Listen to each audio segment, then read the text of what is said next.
much for that. Right, ladies and gentlemen, shall we start?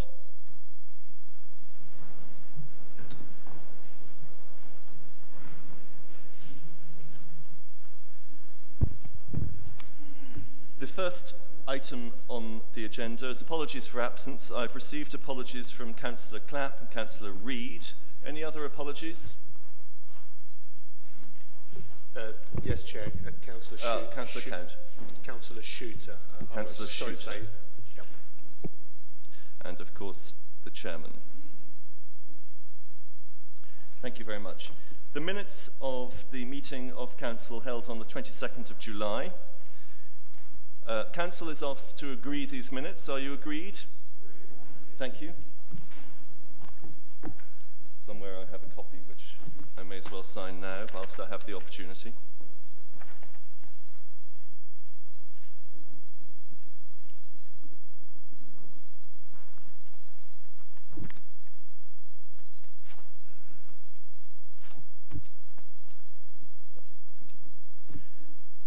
I have a number of announcements to make on behalf of the Chairman.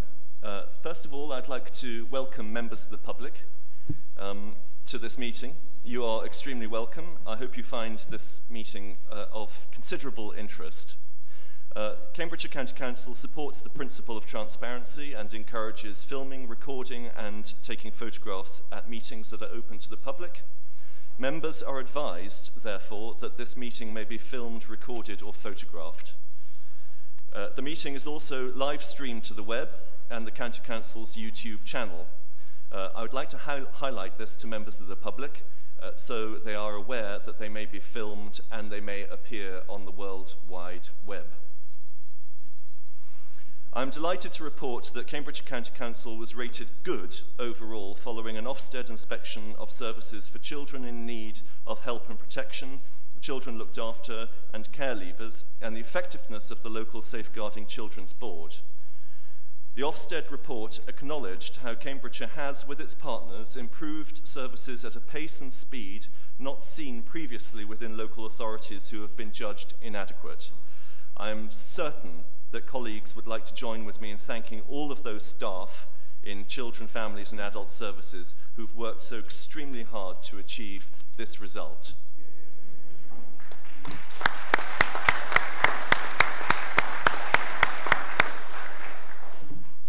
It was a great honour for me as Vice Chairman to represent you and the County Council at the Foster Care Awards at Wood Green a couple of weeks ago. May I ask members to think, when they are writing notes for their parish and town councils, whether they would include a small note about encouraging people to join our panel of foster families. They are truly unsung heroes in our community, and we always need more foster families.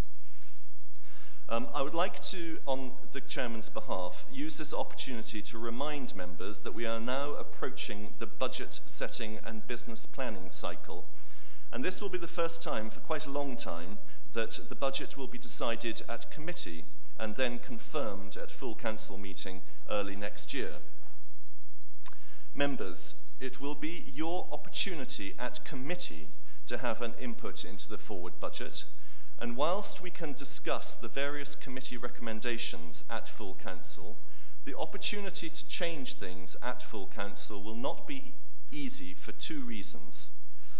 Firstly, members agreed the committee system should be reinstated, and therefore it follows that they are content for committees to decide their own budgets. Secondly, any change to one budget heading will have an impact on other areas of the budget, which need to be thought through if implemented, as all budgets are, as you know, extremely tight. I mention this by way of a heads up, so nobody can say I did not have an opportunity to input into the forward plan. So that concludes my announcements for today. The next item on the agenda is declarations of interests. Under this item, members are asked to declare interests under the Code of Conduct in any item on the agenda for today's meeting. Members need only declare disclosable pecuniary or non-statutory disclosable interests if they are not registered on the Register of Interests. Are you with me? When declaring interests, members should indicate the item to which the interest relates, whether the interest is a disclosable pecuniary or non-statutory disclosable interest, and explain briefly the nature of the interest and how it relates to the item in question. Members should inform the monitoring officer of any disclosable pecuniary interest which is not currently registered within 28 days of this meeting. If a member does not declare such an interest now, he or she must remember to declare it before speaking on a relevant item. May I now have any declarations of interest? Jolly good. Thank you very much. Right. Item number 4 is public question time, which allows members of the public to ask questions at the council meeting provided they have given advanced notice. The council has received notice of one question, the contents of which have been circulated to all members. Could I now ask, please, Mr. Anthony Carpen to come forward and ask his question? Thank you, councillors. Anthony Carpen. I'm founded a project called Be the Change Cambridge. The aim of the project is to make Cambridge our city greater than the sum of our parts. You'll be pleased to know that we haven't defined Cambridge by its geographical boundaries, but by the people who make it up. So that includes people who commute regularly into Cambridge or visit regularly, so that means all of you in this room as well. What we're aiming to do is to get people's ideas and issues all together to see if we can go through a citywide problem-solving process. I read in the paper yesterday just the scale of the cuts that the council has to deal with, and it is daunting. There are some really big challenges ahead. One of the things that we want to deal with this project is the fragmentation of a number of functions that we run to see how we can coordinate them. So really my question for the council, and this is not a plea for funding because the private sector and the academic sector have been very good with us and stumped up about £10,000 worth of support in cash and kind. My question really is, who is the lead councillor to engage with, and who are the lead officials to engage with to get you on board? Because we currently have cross-party representation as far as the parties represented on the city council are concerned, and we also have representation from local, national and European levels of public office. Thank you. Thank you, Mr. Carpen. Councillor Count, as Leader of Council, I think you are to respond. Thank you, Chairman. Thank you for asking the question, Anthony. Thank you for your question drawing this council's attention to what is an interesting and important local scheme. I'm aware that Be the Change Cambridgeshire is something that we have been engaged with to some extent through channels like our Shape Your Place community website. But I am sure there is much more we can look into, given how closely the aims of the Change Link, Be the Change Link, and the way that this council is trying ever more to work with our local communities across the whole of the county. Therefore, I'm pleased to be able to put you in touch with an officer, Dan Thorpe, so that's the name that you're looking for, who can discuss the project further with you, and then will report to group leaders, and then to discuss how the council can become more actively engaged. Thank you. Mr. Carpen, do you have a supplementary question? I do. It's really a follow-up point to really give you an idea of some of the the issues that we want to look at, and to show that this is not something that's just stuck within the city boundaries. So, for example, on housing and transport issues, personally I feel that the Wish Beach Rail scheme is something that's part of this. We also had representation from the Haverhill Rail campaign who came up. They've got a buzzing campaign down in Haverhill where they get about 40, 50 people turning up to their meetings regularly, and they want to reopen the rail line that used to exist between Cambridge and Haverhill and extend it all the way through to Colchester and Chelmsford. Now, for Anglia Ruskin University, that would be brilliant. And so that's what I mean by really going beyond what we mean by the geographical boundary. And so for those of you who want to be involved or find out more about the project, please do get in touch. Thank you. Thank you very much. Councillor Count, do you wish to respond? Just to thank you for elaborating further on the actual aims of the group and the fact that it's not the geographical boundaries, it's the impact. And you may or may not be aware, but the linking Wisbech with the National Rail work and allowing it to access the workplace of Cambridge is very much high on my and this council's agenda. So thank you for including that in your discussion. As I say, Dan Thorpe, if you can contact him, and then we'll look at how we can work together in the future. Thank you. Thank you. Mr. Carpen, thank you very much indeed on behalf of the Council for your questions, which were very interesting. Look forward to seeing what happens next. Thank you. The next item, members, is petitions. Allows members of the public to present petitions in accordance with our agreed protocol. We've received no petitions, so we moved on to the next item, which is item number 6. The appointment of the chairman or chairwoman of the Adults Committee and Cambridge City Joint Area Committee allocation of seats and substitutes. I propose, as chairman of the council, to move the change in chairmanship proposed to the Adults Committee and the allocation of seats proposed for the Cambridge City Joint Area Committee, and will ask Councillor Count to second. Happy to second that, Chairman. Thank you. Are there any comments? In which case, is Council happy to agree those? Thank you very much. Item number 7 is the Pension Fund Board Annual Report 2013-14. This is included in your agenda on a lot of pink paper. Could I ask Councillor Steve Count to move receipt of the report? Possibly remove it too. Thank you, Chairman. I move the report and I'll speak to the introduction if that's okay. It's my pleasure as Chairman of the Pension Fund Board to once again introduce the Cambridgeshire Fund's annual report and statement of accounts for 2013-14. There is a detailed Chairman's forward from page 4, and I'm sure you would not appreciate it by me wasting your time reading all of that out verbatim.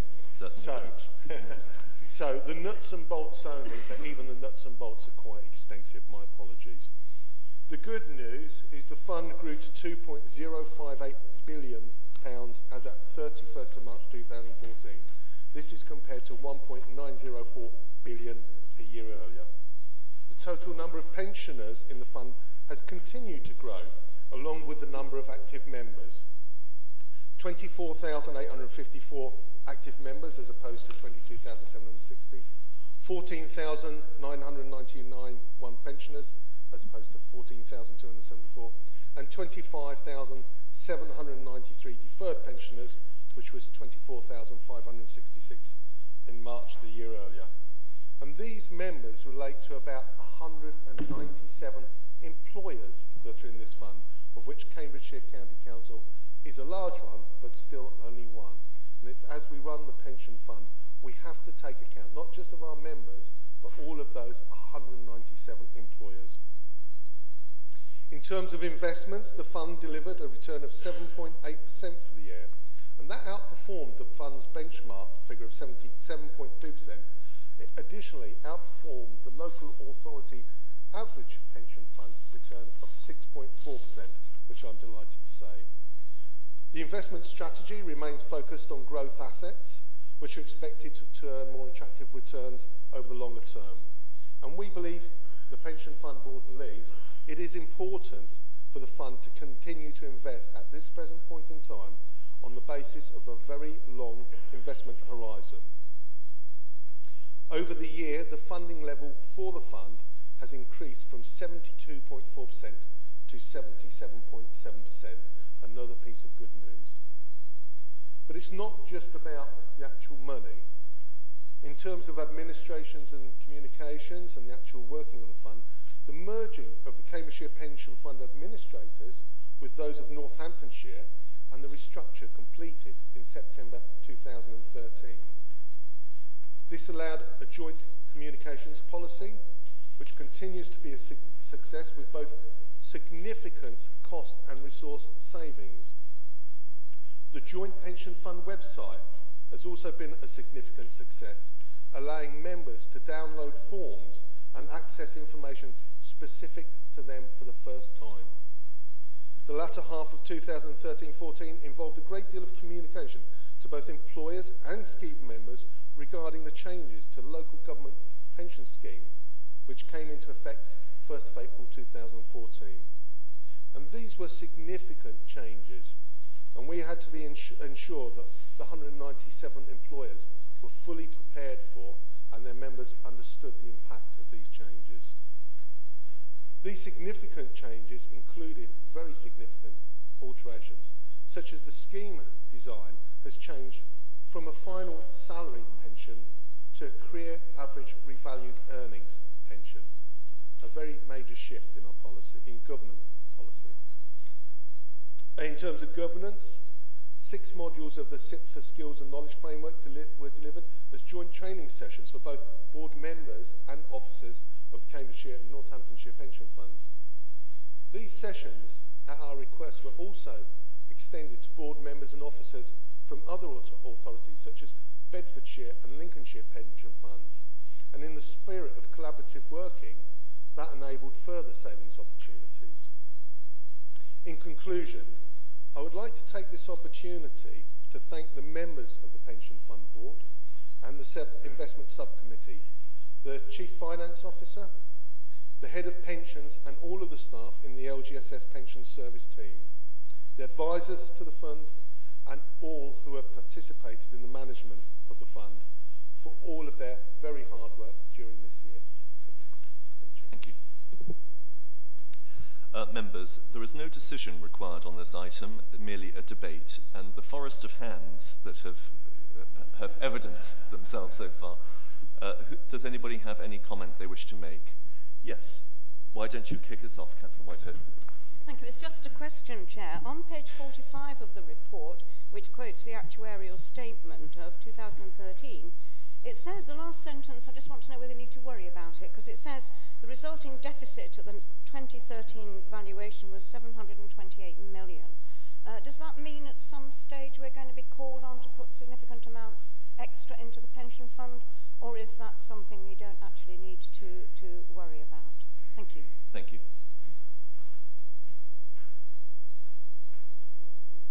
I think we may be at the end. Oh no, Councillor Downs. You're off the hook, Councillor Can, for a moment. Councillor Whitehead, thank you. Thank you very much. Yes, thank you for that report, and thank you to the members of the board. It is an important and quite tedious job at times. I know, having been a former member of the board. The question I'd like to ask is this. When I was last on the board, we were quite concerned about the extent to which we were paying our fund managers, and there were certain proposals put in place to try to make their remuneration more related to their performance rather than simply as a percentage of our fund. Are you happy that this is now working satisfactorily? Thank you. Councillor Cairns. Thank you, Chairman. I'd like to ask a similar question I think that I asked last year. I just wondered what opportunity there is within this pension fund to... I understand that it talks about emerging markets. I just wondered if there could be any clarification, if there's any, for example, renewable energy projects that are being financed, and looking at opportunities for us to be doing good things with the money as well as making a profit for the pension fund. Thank you. Councillor Giles. Thank you, Chairman. It's really on page 7, the performance report. I noticed that the County Council members, Councillor Nick Guyatt is still there. Is that correct, or has he left, or what? Well, I'm sure Councillor Campbell will sweep that up. Thank you. Councillor Topping. Thank you, Chair. I was at the Audit and Risk Committee, Audit and Accounts Committee, where we went through the pension fund. I think one of the things to bear in mind is that in managing the pension fund, one of the key things is to manage the risk and to understand what one's appetite for risk is. And listening to what someone was just saying about, it's an opportunity to do good things. And of course, there are always opportunities to do good things, but sometimes good things are risky. And the pension fund's most important thing is not to bet the farm on something which may be, in its own terms, an excellent idea, but may not give the return on investment that the people who are looking forward to their pensions would expect. So there is a balance, but I was at the discussion and the auditors were very helpful, and I think it's fair to say that there is a very real consciousness that the rewards paid to the people who are making the investments are properly calibrated, and it is the case that the most important thing is to have that long-term sense of what is risk. And obviously we don't need to remind ourselves, but not this county council, but a local government not too far away from here took a bit of a punt on some Icelandic banks and came a cropper not too long ago. Thank you. Thank you, Councillor Topping. Any other speakers? Councillor Count, would you like to address those issues raised by members, please? Thank you, Chairman. I hope I've got them all, and I'll try and cover them in order. So the question was about the deficit that was in the valuation, page 45, 728 million, and really whether you need to be worried about that. I spoke in my opening statement about the funding level being at having gone up from 72 to 74%, and that is really the difference between the money kind of predicted to be in the bank when we need to predict how much we're going to pay, and that difference is the 728 millions. Now, we are fully audited and we have an actuary. The actuary is an external organisation that we employ, and they look at whether we will be able to achieve our funding level at a point in the future. And I think for our fund we're looking at 20 years in the future, and there's a huge amount of certainty that we have got, or it's an accepted amount of risk, that our fund is in a position to match all our liabilities at that point in time. So should you worry unduly about it? No. Should the pension fund boards worry about that at every single meeting? Yes. It is worth noting at this point in time that the entire pension fund world that uses this system of calculation relies on the present outturns of gilts, right? And they are a historic low. It is widely believed that a very small change in gilts, it's not widely believed, it is a fact that a very small change in gilts will have a large impact on our funding levels. It is widely believed that the gilts will return to more normal levels at some point in the future. However, those cannot be overestimated in our calculations. So again, I turn to the fact, is it something we're aware of? Is it something we're worried about? It is something that we deal with. We are not overduly concerned. We do have our predictions saying that we are on track. We will be okay. The second question that was mentioned was from Peter regarding the fees for our fund managers. We have lots of different funds that we invest in, and they have lots of different fee structures. Some of them, would have low fee structures, such as bond mandates, where there's very little management, but other ones where they are in the riskier class of assets, such as stocks and shares, would have a higher fee mandate, whether we have active or passive managers. All of those fees are based on the fact and negotiated with Hymans, and we go out to tender, and we believe that we've got the appropriate level. It would be nice to think we could have lower fees. The important thing isn't how much they cost us. The important thing is whether they're good value for money. All right? Those that are good value for money, we identify and stay with, and when they're not, then we actually look at that and take action about that. So the important thing is whether we get good returns. Renewable energy investments, etc. Peter did absolutely put his finger on the pulse. The sole primary duty of the pension fund is to return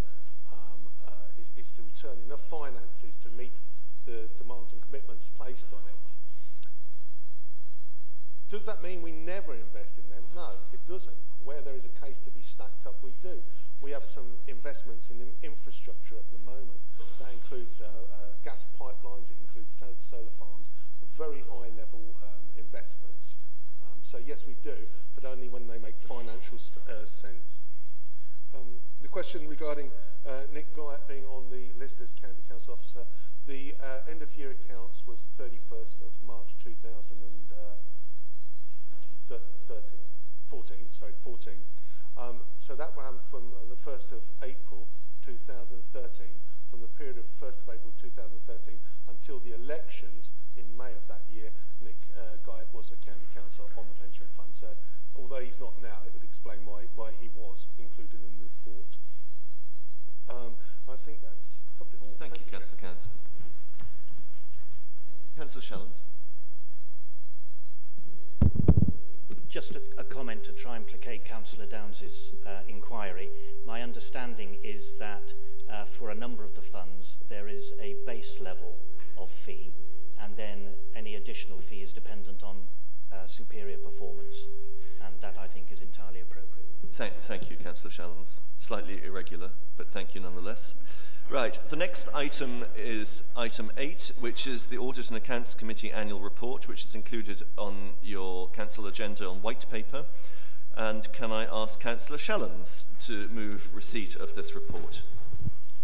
Thank you, Chairman. I think my contribution here might be considered more regular. This time last year, Chairman, I rose to present my report. It was not written by me. It referred to many matters that, being a new chair, I had not discussed and was frankly not well written. This year, I rise to present my report that was not written by me, but is, I believe, a good report, produced by toilers at the coalface while I was on the beach. So I thank those that did. And I trust you're as relieved as I am that the writers did not emulate the 87 pink pages of the previous agenda item. You have the report. I am assuming you've read it, so I only intend to pick on a few items that I wish to draw to your attention. I start with the matter of reserves. I find the reserves position confusing, with a string of numbers that include money that isn't really there to help us because it is earmarked for others or unrealisable. You cannot pay wages by selling a road. Councillor Shallons, can I just interrupt you? There is a certain amount of feedback taking place, and I wonder perhaps if you have a mobile phone in your pocket, perhaps you could put it on the somewhere else. That's made it worse, hasn't it? Never mind. Let's battle on. Councillor Sales, can you cope?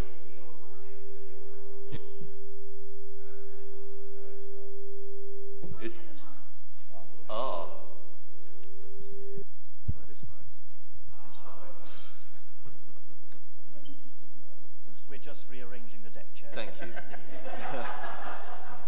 Ha ha. Sorry for the interruption, Councillor Shallons. You'll be pleased to know we won't deduct it off your time. Marvellous. You will have noticed that we have annual reserve spend in excess of 400 million, yet general reserves of 12.3 million, or 2.9% of the annual spend.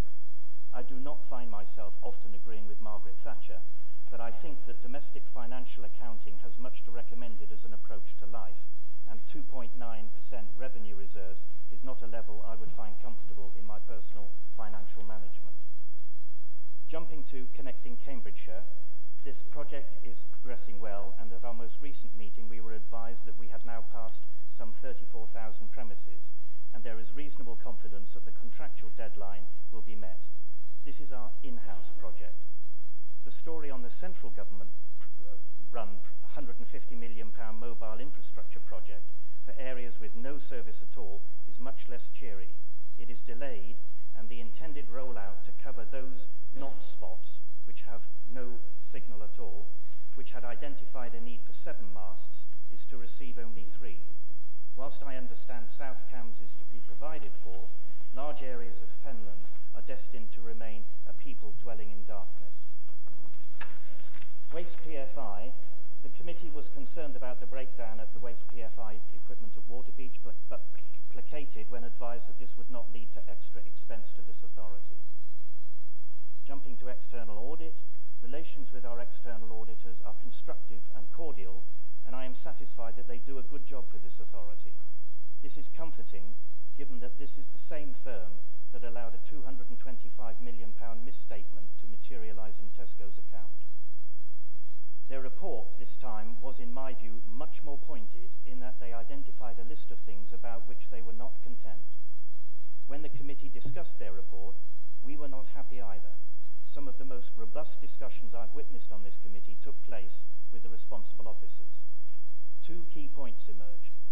Although there were a number of issues, the potential impact of the problems was small, so the external auditors were able to provide an unqualified audit. Secondly, an agreed plan has been put forward, and this should ensure that the issues, several of which were to do with timing of information, should not reoccur. A progress report has been scheduled for March so that we can be assured that lessons have been learned and the situations will not reoccur. Internal audit, an area of concern to emerge during the year has been the sometimes protracted delay in implementing agreed recommendations emerging from internal audit reviews. Having made a nuisance of ourselves, the position by the end of the year was much improved, but we are minded to take a robust view of any newly emerging delays in implementing what I repeat are agreed changes. Nearly there. The committee has been reminded several times during the year of its remit to secure economy, efficiency and effectiveness in the deployment of the Council's resources. It seems to us that to judge effectiveness, we need to be assured of clarity regarding objectives and confidence in the assessment as to whether these objectives have been achieved. So, for example, if we are to spend X £1,000 on trying to get people to stop smoking, we should have some idea of how, before we set out, as to how many we are expecting to stop for our money. We can then objectively review whether we should continue to spend that money at that level or not. So the committee are minded to seek explicit clarity of new spending commitments. What are we trying to achieve? How much will it cost? And how will we know if we've achieved it? Some people might call this smart objectives. And finally, I would like to express my gratitude to all those officers from both LGSS and county, auditors internal and external, democratic services, and members who took part for the way in which we operate. I view us all round the same side of the table, part of the same time as we recently battled our way through a 450-page agenda. Same team, but not afraid to ask the hard questions. It works well, it is a pleasure to be involved, and I'm very grateful to all concerned. And I'm extremely nervous about the number of questions that the previous item raised. So thank you, Councillor Shellens. Right, members are asked to note this report, and so far I have not seen anybody asking. There we go. Right, Councillor Count, why don't you lead off from the front? I think you'll be pleased to know there's no questions. I would just simply like to make a statement that the work of the Audit Committee is vital to an organisation of this size and complexity.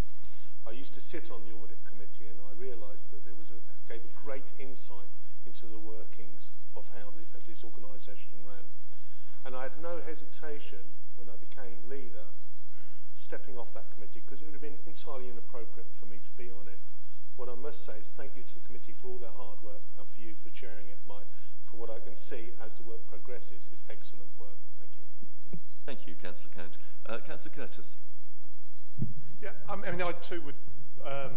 The Audit Committee has long been a strength of this council, and I'm absolutely convinced it continues to be so as well. And I thank the committee for the work they do.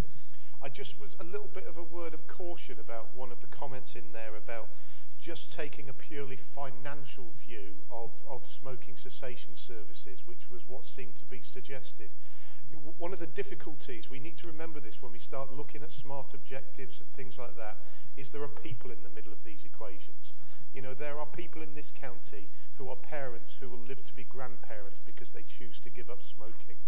And we should not forget those human elements and just look solely at financial factors. If we start doing that, we might as well not exist and let accountants run the county.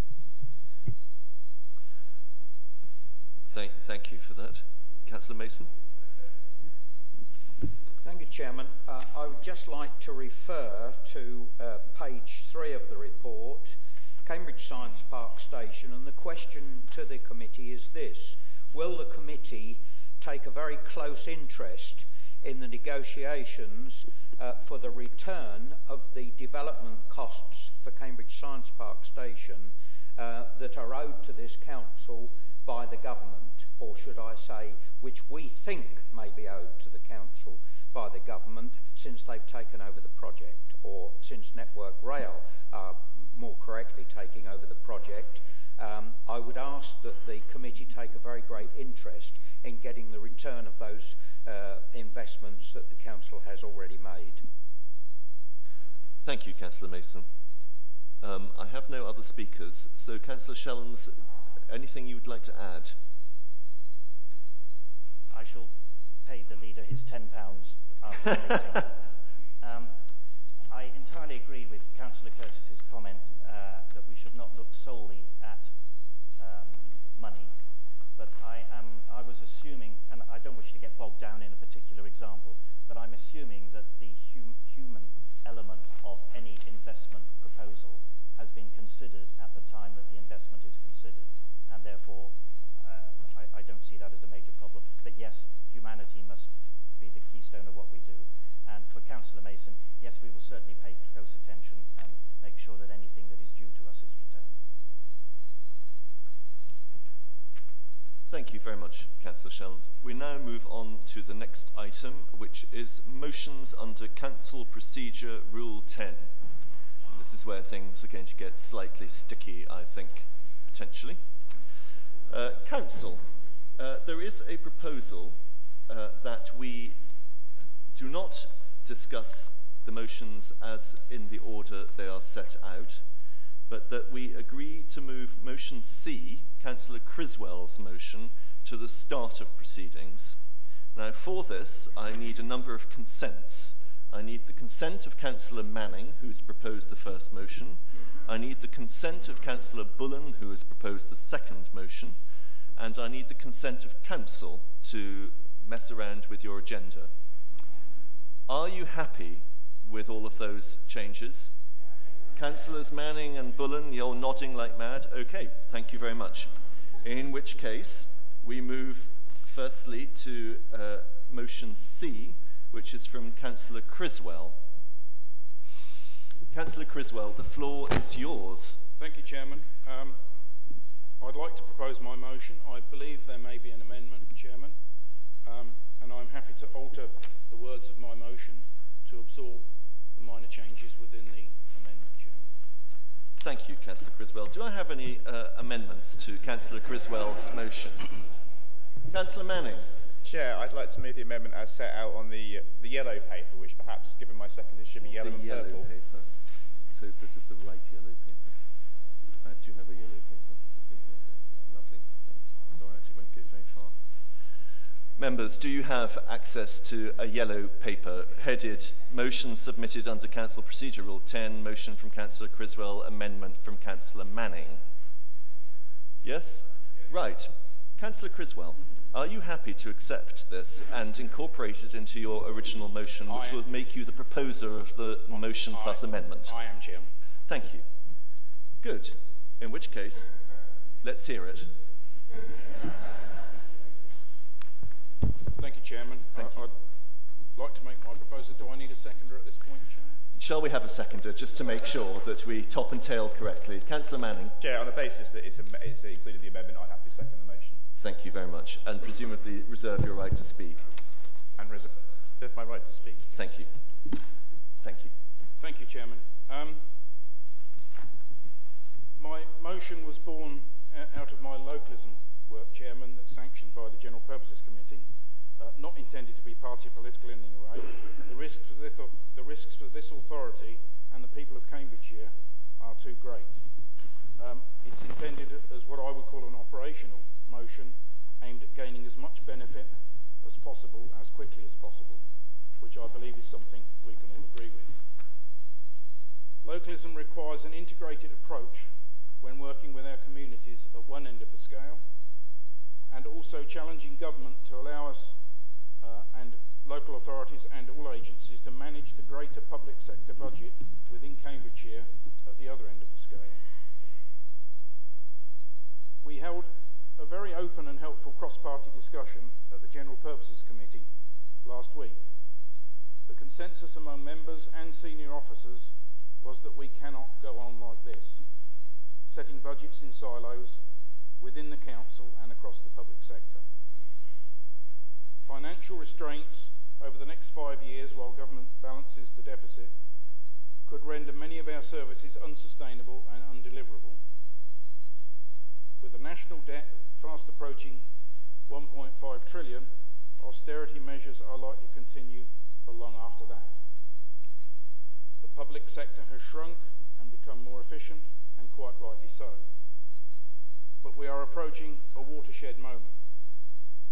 Each organisation cannot carry on with individual budgets trying to deliver services that overlap or run in parallel to others, all contributing to similar outcomes. We either extract every last ounce of value from the public purse by pooling our budgets and coordinating our efforts, or we stand by as essential services crumble and services are withdrawn. Chairman, it makes absolutely no sense that one organisation cannot afford to embark on a prevention agenda because the financial savings will be made by a different organisation. It makes no sense that savings forced on one organisation increase the burden on another. It makes no sense that multiple agencies are delivering individual services to the same people when they could be taking a more holistic approach. We need to have an open and honest conversation with our district councils, who, it should not be forgotten, are already involved in partnership working. And I say open because predetermined outcomes will not be helpful in building trust and opening doors. But there are many other organisations to consider: police, fire, housing associations, environment agency, voluntary sector, and of course the biggest opportunity of all, our health providers. What are the potential synergies between the health providers' budgets and that of social care? This is the area where we could perhaps achieve the biggest wins. I was with a senior figure in the clinical commissioning group last week, and his comment was, "It makes perfect sense." We need to empower the chief executive with the widest remit possible. From conversations I've had with partners, if we do that, the door will be wide open. As politicians, in our quest for innovative solutions, we will need to put this council and this county at the forefront of lobbying government to embrace the rewiring of public services agenda and devolve power to the public sector to control our own budgets locally. Ring-fence budgets and arbitrary divisions of responsibility will be barriers to success. If we can adopt a more locally responsive approach and free ourselves from central control, it will enable us to develop a cross-cutting service delivery model and the appropriate governance structure to drive and protect it. We owe it to the residents of Cambridgeshire to protect them as far as possible from the effects of austerity and deliver services as efficiently and cost-effectively as possible. A new approach will not be easy. We will need to break the mould formed over many years of public funding mechanisms. We will need to engender trust and break down barriers between partners as never before. I want this council to be at the forefront of this new approach so that our residents in Cambridgeshire can benefit as soon as possible. Thank you. Thank you, Councillor Criswell. Councillor Bullen. Thank you, Chairman. I'm glad that even at the 11th hour we've agreed an amendment to Councillor Criswell's original motion, and I think with the amendment it has a lot of good points in it. But I firmly believe that the one thing that will happen in the future is that we will have to go to a unitary form of government at some time in the future. I'm well aware that my colleagues on the left are not very happy with that at district level, but I firmly believe that even in this council we have sufficient members, in fact probably too many members, to run the whole of the county if required in the future. But with the amendment, this does give the Chief Executive the opportunity to look at everything, including unitary authorities, and because of the amendment, I am happy to support the motion. Thank you, Councillor Bullen. Councillor Sales. Thank you, Chair. There's been so much activity around this. Some of the things I wanted to say earlier have been deleted, so this won't flow with my usual sparkling oratory. investigative motion, and one way or another it is concerned with the reorganisation of local government within the county. And I want to just give a bit of background to this, really, which is that the existing administrative arrangements are widely held to be not fit for purpose. For instance, many of the boundaries for parishes, districts and county are archaic or arbitrary. Representative arrangements are bizarre, is the only description. I've never understood why some wards have multiple councillors. Why do some have one, some two, some three? The rule appears to be without rationale, and I think it dates to Victorian times or even earlier. Is it, for instance, legitimate to be elected to a parish council, a district council, and also to be a county council, or to hold all 3 seats at the same time? Or should it be a requirement? And if not, why not? Furthermore, there's widespread confusion amongst the public about who does what in terms of services, and few understand the distinction between district and county councils. The recent economically forced introduction of shared services compounds the issue. It's an ad hoc rearrangement. In short, we have too many different types of local authorities, too many councillors, too many councils, and not enough money. That's a summary of where we are. And I think that discussion we had at General Purposes was really most valuable. It's only a matter of time before the central government grant to local government will vanish, and the only monies available will be raised by local taxation. And this motion is concerned with investigations, and I want to make our position clear about some of that, especially position in regard to where we stand on the question of a unitary authority. The Labour group would never favour a City and South Cambs unitary authority and will not support any motion which includes that possibility. We will not wash our hands of the most deprived members of the community, because that's what a City and South authority would effectively do. The City deal effectively creates a de facto unitary authority in the City and South Cambridgeshire. Currently, the hope is that the economic benefits will ripple out to the broader community, but I'm sceptical about this, because as with the discredited trickle-down effect, much loved by Thatcherites, all that happens is the poor stay poor, the rich get rich, and that's how it goes, and everybody knows that. We are more supportive of the idea of a whole Cambridge unitary authority, because that protects the economically poorest areas. We feel that the obstacles to achieving this have not been fully appreciated. There has to be agreement, in fact, between all the partners. This is a complicated divorce, a messy divorce, and it would not be pretty, but negotiations, that's what I hope that these investigations can achieve.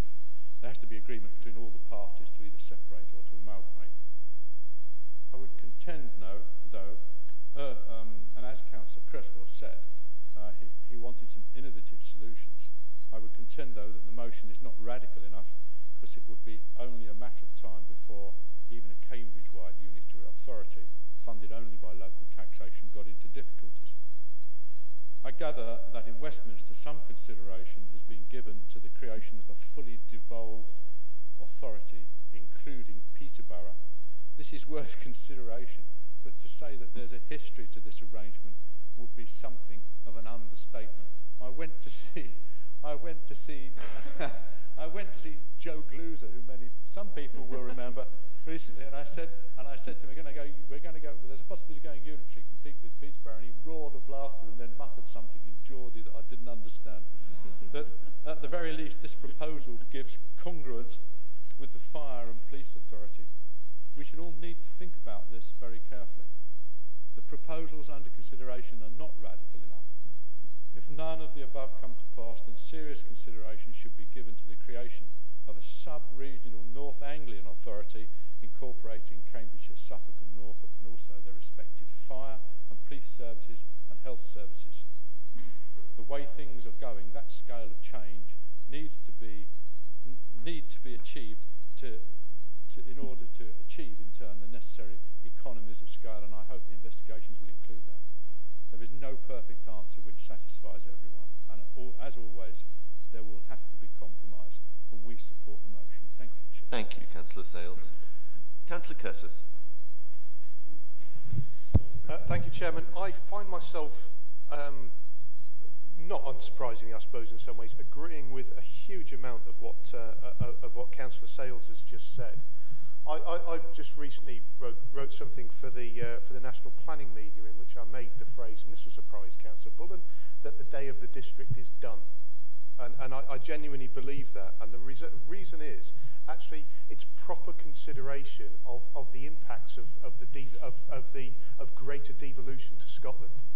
The reality is, if we are to devolve power to local government and get power down to a local level and reorganise the way government works from top to bottom, the only way it's going to be done is through local government reorganisation.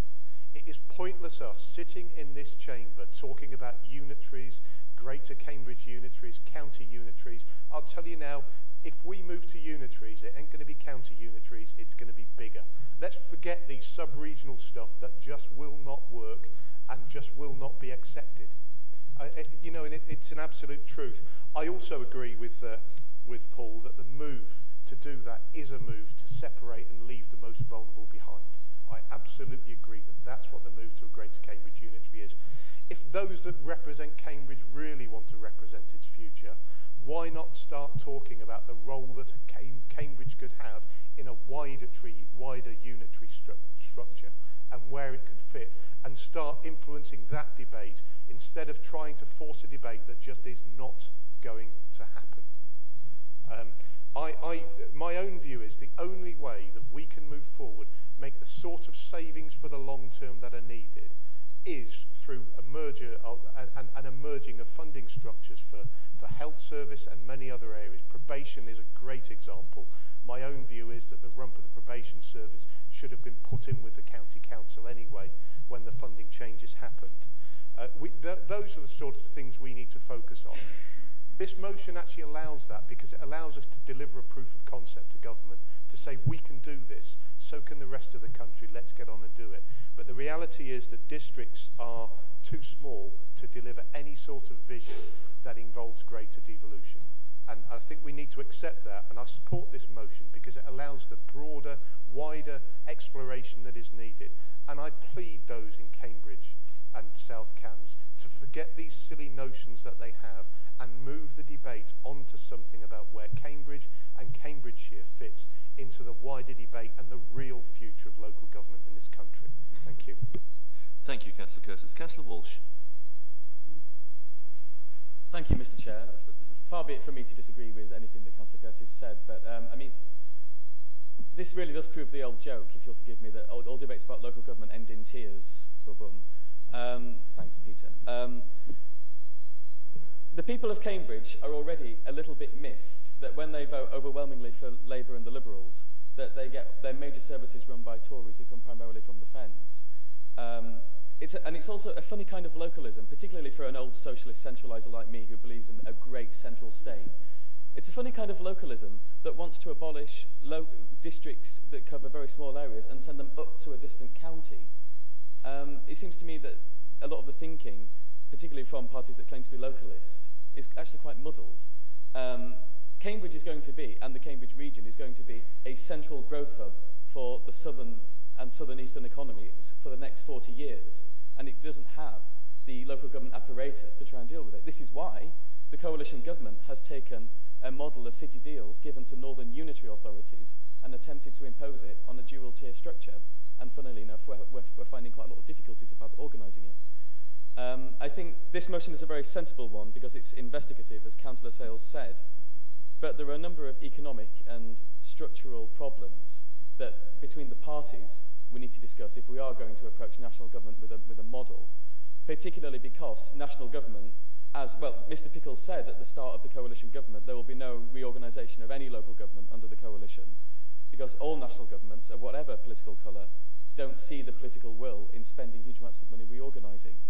So this council has to get some kind of political will put together to present a model, and I can't see it washing with huge amounts of the county, particularly in the south and in the city, that we should abolish a city council and district councils and send power up, particularly when they need more power to become the hub of regional growth that they need to be for the next 40 years.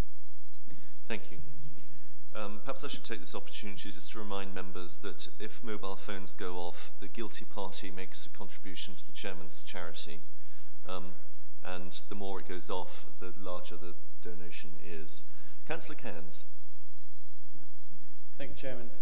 I won't speak for long. I think some very good points have been made already. I'm not going to get into the debate today about the sovereignty, as it were, of the different councils, but I would just say that I think that whatever solutions we look at, we need to respect the democratic mandate, which I think has been alluded by some of my colleagues. I spent 15 years, and I expect there'll be at least a few more, working towards and encouraging the reimagining of council services. I find it only sad that it takes for councils to be financially on their knees before there's an appetite for the whole chamber to look at this. But I think we absolutely have to. And make no mistake, if we don't do this, it's quite simple. People will die, in the sense that we are getting to the point where the most vulnerable, we will not be able to meet their needs. And if we don't, as local authorities, sort this out, we will not have the funding, and the most vulnerable people will be at more risk, and therefore people will die.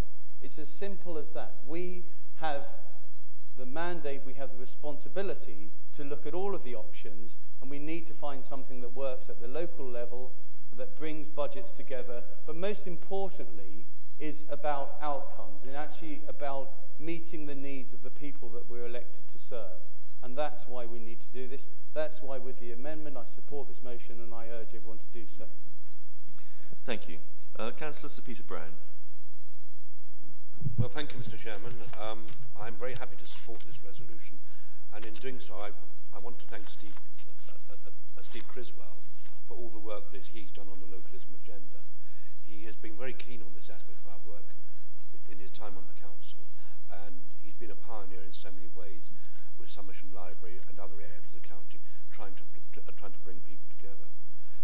When I first saw this, I thought to myself, I was coming to a London Transport Board meeting with a number of 11 buses all coming at the same time. And I just wondered why we are now having this debate with 3 resolutions on the agenda coming from all over the council. Somebody said just now that we're all flinging this together at the last minute. I don't agree.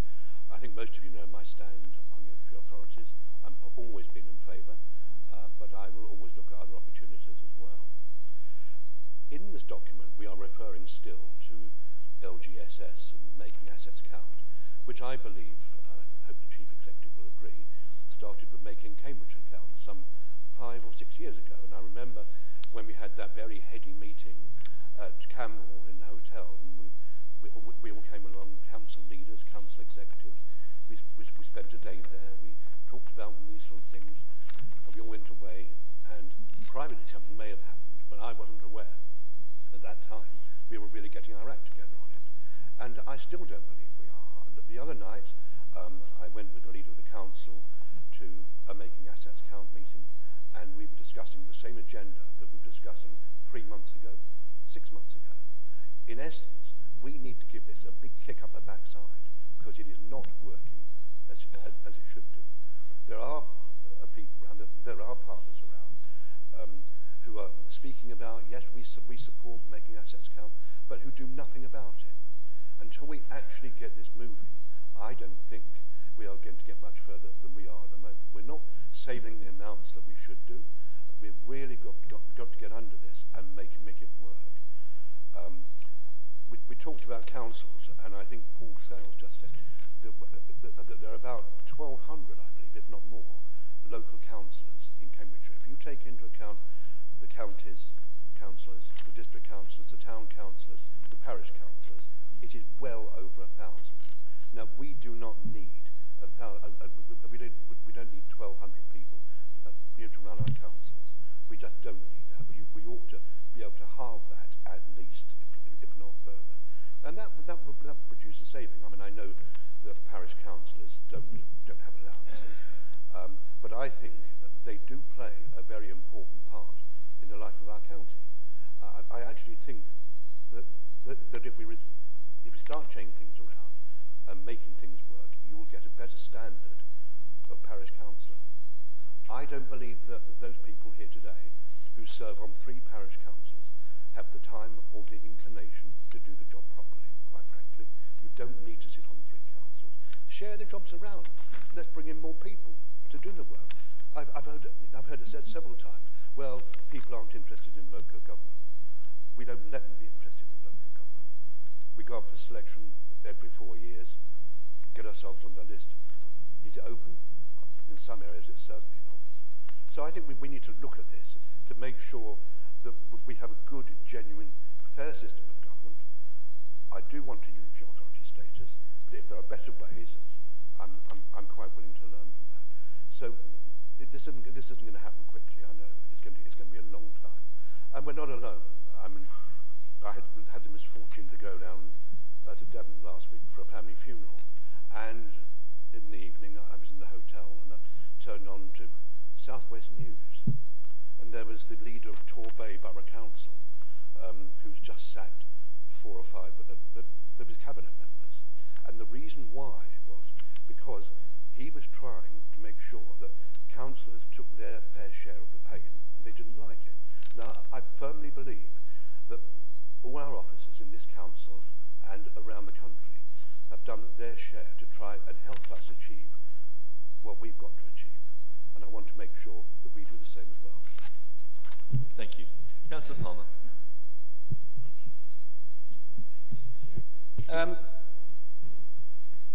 Delighted this debate has come to council. I think it's clearly been mutterings in the corridors of Little Power for several months, probably years, that we may end up being forced into or have to be a unitary council in Cambridgeshire or join Peterborough, who are already a unitary council. I think every member of this council would have had the similar conversations to the ones that I've had when people have sidled up to me in the pub or seen me in the street and said, "You're on the council, aren't you?"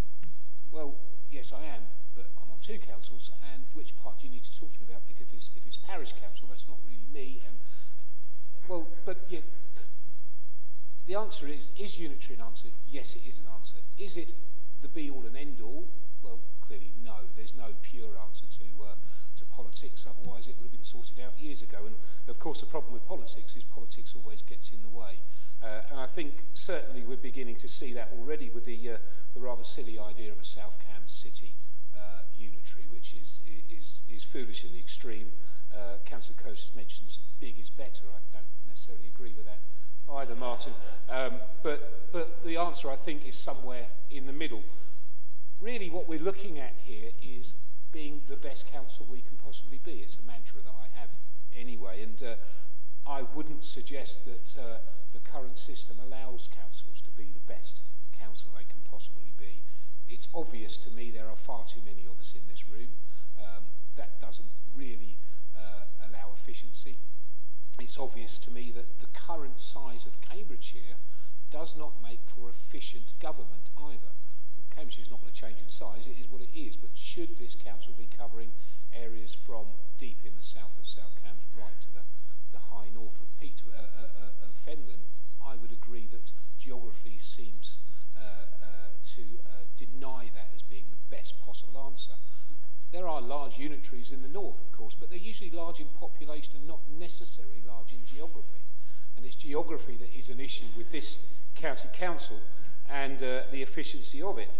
I also feel that it is up to us to recommend to government what we should want or we should expect for the best possible governance of Cambridgeshire. Now, it doesn't mean to say the government will take notice of what we say, but it would be foolish of us not to make the recommendations towards us. I think that the current system is wrong. I'll give an example of the minerals and waste policy set up by this council and has to be followed by the districts. The districts cannot go any other way. They have to have a waste collection service that feeds into the minerals and waste policy of this council. I don't think that necessarily means we get the best possible deal, the best possible efficiency, or the best possible recycling if you go down that route. And of course, it's across the board. And we have arguments between councils over funding for this and funding for that. It doesn't work as it is. A unitary council to me makes perfect sense. And it's not all about savings, it's about efficiency and deliverability. And we must look towards that. We must provide the best possible service from the council. I would say a very simple test. If you represent an area in this county where your constituents, members of your community, would be more likely to support Peterborough United, then I think that there is an option for you to join in with Peterborough Unitary. If you represent an area of this council where your residents are more likely to support Cambridge United, then it's more likely that you should be in a Cambridgeshire Unitary. That makes a difficult decision perhaps for those in Huntington who might be slightly split north or south, but it is a very simple way to draw a line, and I think it's a common sense way to draw a line. Now, if you're not into football, it's where you go shopping, or it's the paper that you buy. But let's not overcomplicate the issue. I believe that a unitary for Cambridgeshire will be too big. I believe that the current unitary for Peterborough is too small. And I hope that there are members of this group that will also agree with me. Thank you, Mr. Chairman. Well, thank you, Councillor Palmer, for that interesting take on how to set up a unitary.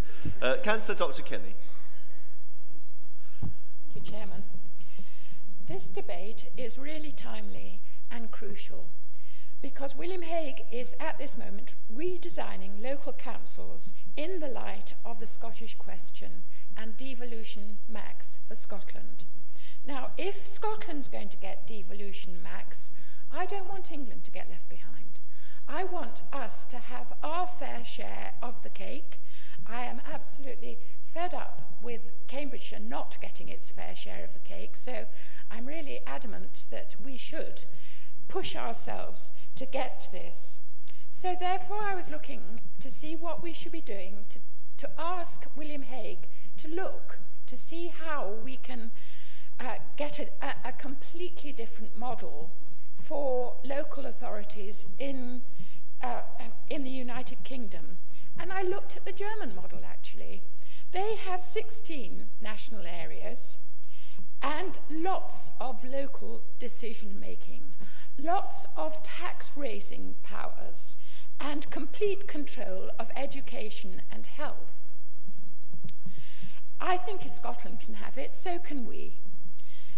Crucially, these 16 areas send delegates to the second chamber, which has questioning powers over the national government. They can change things, they can slow things down, and it does mostly what the House of Lords does. Now, I'd like to get rid of the House of Lords and send some of us to London, and I think we should consider very carefully what we should be having as a whole country, not just as Cambridgeshire and the east of England. Thank you, Councillor Dr. Kenny. Councillor Bailey, can we have order in the ranks there, please? Thank you. Briefly, because most of what I wanted to say has probably been said. But I'd just like to say really that I welcome the fact that there's clearly some consensus in the room, because we've moved from a motion which will now come after this one, but presumably be withdrawn, which talked about requesting other councils to move to unitary status in principle, and we've moved away from that into a much, much broader discussion, which is going to open us up to all options, which I think is absolutely right, particularly when you look at the motion that we are discussing in terms of bullet points 3 and 4, which talks about the fact that Cambridgeshire delivers its services at lower net revenue costs per head of population than any other county in England, 27th out of 27, and that even when you add the district and city council budgets into that, we're still very, very cost effective at 146 out of 50. So I don't think unitaries are the panacea to all our problems, funding or otherwise. I genuinely don't. I think it may be a hybrid of options that we need to look at. We do need to be radical, I agree with that. And I think that this motion gives the Chief Executive the freedom and the broad remit to go and look at all the options. The one thing that I would say, though, is that we need to light an absolute fire under it. You know, everybody's saying this will take forever. Well, if we set out with that expectation, yes, it will take forever. Let's just get on with it. Let's just get some options on the table. Let's do something, and let's light a fire under it quickly. Thank you, Councillor Bailey. Well, speaking of lighting a fire under things, I have 12 more speakers, and I'm sure still people to indicate. So please do restrict yourself to new points rather than repeating what so many people have said already. Councillor Netzinger. I'm delighted that some of what I wanted to say has already been said, and much better by Councillor Kenny. So thank you very much for that. I wanted to talk about the great European principle of subsidiarity, which is that decisions should be made at the most appropriate level. And we are very, very bad at this in this country. Far too many of our decisions are made in Westminster. Scotland's referendum campaign has led to a recognition that more decisions should be made in Scotland, and a discussion is starting in England about what this will mean for not only England, but Wales and Northern Ireland. And as a Cornish girl, I have long been in favour of more local decision making.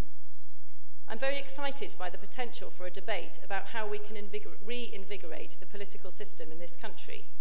Our current political system is not working for anyone. None of our residents understand which council is responsible for which service, and when we have one council responsible for collecting the rubbish and a different council responsible for disposing it, one council responsible for cleaning the gutters above the ground and a different council responsible for cleaning them under the ground, it's not surprising. Unitary councils have much to recommend them, but as Steve's motion recognises, that route is only part of a much wider need to re-engage local people in the decisions that affect them. I'm quite concerned at Paul Sale's dictation and the push towards larger areas rather than smaller.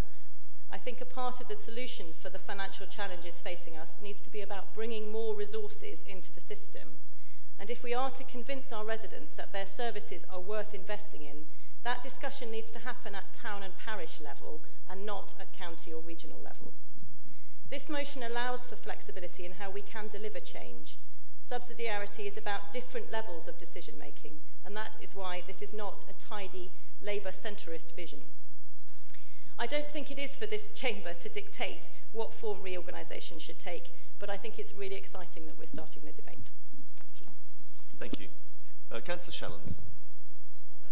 Thank you very much. Councillor Bates. Already said? As I'm standing, no. I think I'm not going to repeat a lot of what has been said, but I think actually what has to be laid down, it was a good debate at general purposes. It's been a good debate today so far. I think we all understand the constraints of finance. We all understand about what might happen in Scotland. And I think the important bit really, which is not on our side, and therefore we need to inject to the Chief Executive, actually is time is not on our side. This will happen shortly. It's happening now. Okay, so we need to get on with it. I think Anna actually said that. So I think my perhaps health warning is that we need to get on with this. We need to open this debate with the Environment Agency, yes, with other local government areas, yes, with health, with fire, with police, and where jobs are. For instance, it is very important for people to have jobs. So my plea, if you like, is to the Chief Executive, is to get on with this task quickly and efficiently and bring back something with all those options, nothing's closed. Let's not close any door.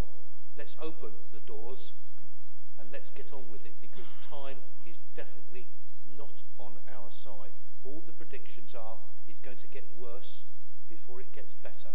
So that's the only, you'll be glad to know, the only comment I will make. Thank you. But I will be supporting this motion. Thank you. Councillor Mason. Yes, I too will support the motion in principle, Chairman, because I think it is a good compromise in this case, whereas I do not hear compromise from some of the other speakers. We have been down this route before. I can remember many years ago going to Wood Green Centre and discussing with the then appointed Commissioner, Mrs. Margaret Hodge, as she was then, about Cambridgeshire becoming a unitary authority, and much of what I have heard in debate here so far was in fact put forward there. There is a lot of emotional and historic content of all of this sort of debate. One point I would make in respect to previous speakers is that in all of this debate, do not let us discount the value of parish councils. I have been a parish councillor. A number of members of this chamber are also parish councillors. They are unpaid, but to more or less say that there are too many of them really almost criticises them for not doing a good job. They have been doing a job since 1894. There is probably a good way of incorporating parish councils via the localism agenda or whatever else we are doing, but do not discount the value of parish councils, and do not think about abolishing them ad hoc. With regard to districts and counties, then of course we do come into a difficult area of debate, but again I would just urge, before we start talking about unitaries, and I notice that the amendment says including but not limited to unitary status, and I'm glad that it includes but doesn't limit the debate to unitary status, because we are asking the Chief Executive a very difficult question. We're asking him to report very quickly on very complex issues, some of which of course have been outlined in the briefing paper to these three motions, the existing legislation, and we know that you do not change legislation overnight. And what I would urge members of this council to realise is that whilst we are having this debate, and it's a good thing that we do have it, and we involve parishes, districts and all other authorities in this debate to see how we can deliver services more economically, let us please not forget that at the moment we have a very, very difficult job to do in this county, and we need to concentrate a lot of our resources and a lot of our staff resources on actually delivering the services that we have to do at the present time. So I'm going to support this motion because it is an important motion. We need to have this debate, but let us move it forward as quickly as we can, but bearing in mind that the limited staff resources that we now have on all councils who may be in fact contributing, and let's move it forward, let's make it open, let's involve the parish councils and everybody else at the lower tier of authority, and let's see what we can do. But in the meantime, we have a very, very difficult job to do, and that is balancing this county's budget. Thank you, Councillor Mason. Councillor Berg. Thank you, Chairman. It's been a pleasure to learn that so many members of the Council across the political spectrum are committed federalists. That's something I hadn't seen coming. I want to support the motion, which says lots of sensible things. I particularly wanted to note the comment of support and recognition of what our staff have done, particularly in adults. There's incredible work going on there, and I think that deserves recognition. At the same time, I agree with comments that maybe the motion could be a little bit more ambitious or urgent in its tone. We've all noticed in the last month the outcome of the Scottish referendum. It wasn't a yes vote for Scottish independence. It wasn't either a yes vote for the status quo. It was a yes vote for radical devolution. And in the aftermath of that, we're presented with an amazing once-in-a-lifetime opportunity here in England, and rather than proceeding cautiously and slowly on a step-by-step basis, scoping out all the pros and cons of every different possibility, my view is that we should be beating a path to Whitehall and knocking on those doors and making a case that this area ought to be in the vanguard of that movement. The one phrase I very strongly agree with in the motion is place-based. If you look at what's being proposed around the country, my opinion is that the plan for Greater Manchester, which is centrally built around the idea of place-based local government, is the most exciting thing on offer. In fact, there's an excellent report that's recently been written that I will circulate to the Council as a whole about that. And this would involve greater fiscal autonomy, so Greater Manchester was not dependent on the central state. It would involve devolution of welfare budgets, and just imagine what we could do with welfare budgets in an area like this, which is so economically successful. We could do amazing things. It would involve devolution of transport and housing. The city deal is moving in the right direction, but we could do much more. And far greater integration of police and health and wellbeing boards are a step in that direction, but we could go an awful lot further. Unitaries are part of that. My view is that the only workable option is for unitary authorities for South Cambridgeshire, for Greater Cambridge, and for the north of the county. That isn't, in my opinion, washing our hands of the poorer areas. The north of the county would get a better settlement. It would get more money, simply because there's greater deprivation there. And in my opinion, the key driver of by giving people in the north of the county democratic control over their own destinies to a greater extent than has ever existed before, in my opinion, that would be the real opportunity for the north of Cambridgeshire. But the key is not to be focusing on the bureaucratic structures first.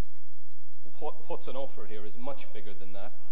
The prize on offer, Devo Max, is so big that I think we need to investigate that. We need to push as fast as we can and as hard as we can on that front, and politicians will have to fall in line and try to reach agreement on something we can tolerate. Who knows, maybe we could have a county-wide organisation that would somehow include two separate area-based democratic structures within it, so you could have the benefits of radical localism and solidarity at the same time. Thank you, Chair. Thank you. Councillor Topping. Thank you, Chair. I'll make two very brief points, one of which does relate to Scotland, but a Scotland perhaps of a gentler age, when there was something called the Scottish Office. And I had a discussion once with a Scottish Office civil servant about something that they managed to get sorted out very quickly while the Home Office was still in difficulty. And he said, well, you know, it's a lot easier to deliver or steer the Scottish yacht as opposed to the Westminster supertanker. This discussion about unitaries and size, it is important to remember that it isn't always the case that, you know, something large and monolithic is going to give good value for money or good service. It isn't as simple as that.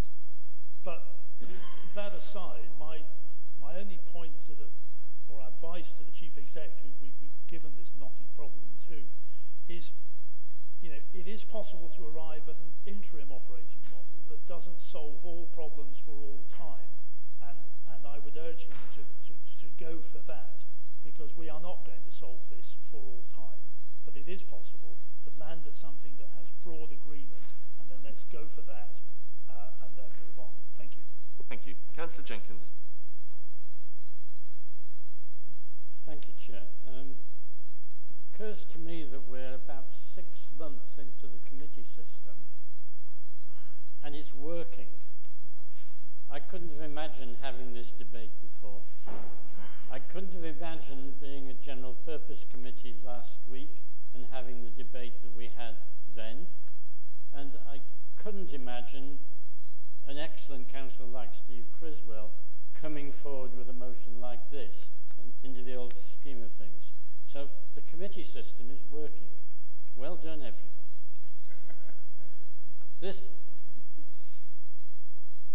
This is an issue of leadership, because there's a coming together of a crisis, a mood in the country, and an opportunity. And it's a pleasure to see Martin Curtis here and for him to stand up. And it's a long time since we've had a go at each other, but I'm not going to do so today because he's right. We have to go into this without preconceptions. And there's an awful lot of preconceptions being put on the table already today. We're not in the business of designing the future here now. We're in the business of initiating an investigation and getting us going down there. And it's broader than just local government, as we've said, because there's a lot of money out there which is being spent in an uncoordinated fashion. But Paul Sales mentioned sensible boundaries. And I think this is so important. We've got to be rational going forward. And there shouldn't be any preconceptions today about what those boundaries are, but let's make them rational so that the people within them feel together and the people without don't feel excluded because they're within their own boundaries. But most important, I think, is that as we go into this broadly thinking without preconceptions, we have a mind to eliminate what I've called inappropriate power structures. You know, there's a lot of people out there, there's probably a few people in here as well, that are comfortable with the power of the existing arrangements, and that they will resist change because they don't want to give up that power. This is the time for true leadership to be shown. We're looking for the best for everybody going forward, not my own parochial interests today. And that's absolutely key. Time is of the essence. We know there's an urgency there, but there has to be a certain amount of due process. We've got to make sure that we don't leap into the first solution, but we do explore some opportunities. It's going to be a delicate balance, but it's going to be a matter of months, not years, or perhaps even weeks, not months, as we go through the various stages. And finally, unfortunately, there is always going to have to be a trade-off of ambition versus delivery. Maybe the ultimate, really fantastic solution just cannot be achieved, but we'll settle for something which is simply very, very good. Okay, but very exciting. Well done, Steve, and a testimony to the committee system. Thank you. Thank you. Councillor Leake. I was intrigued by Councillor Topping's comparison of the Scottish yacht and the UK supertanker. I'm sure if Alex Salmond were here, he would say, yes, but the supertanker is carrying Scotland's oil. But as is not, firstly I would like to say that I very much agree with Councillor Mason's point. I think whatever outcome we are looking for, there is a role, and probably an increasing role, for parish councils. And I see the possibility for extending both the scope, the geography that they cover, as well as the role that they undertake. In going to Councillor Cresswell's motion, though I think there are three strands that we're looking at in considering this issue. The first one is the one that seems to occupy so much of our attention, the economic, the financial case for moving to a different way of working. And Councillor Cresswell sets out many different forms that may take. The second one is Councillor Palmer's point, and I think he's spot on when he says the man in the pub says the council. He doesn't refer to a county, a district, he identifies the council. And we've all been on the other end of that conversation. We ourselves are confused about who should be dealing with some of the thornier matters. And that is the overwhelming reason why unitary councils must be the right way forward. Because if the man out there, the man who pays the council tax bill, the man who goes to the ballot box doesn't understand who does what, who he's voting for, what he's paying for, then there's something wrong with the system and it needs to be corrected.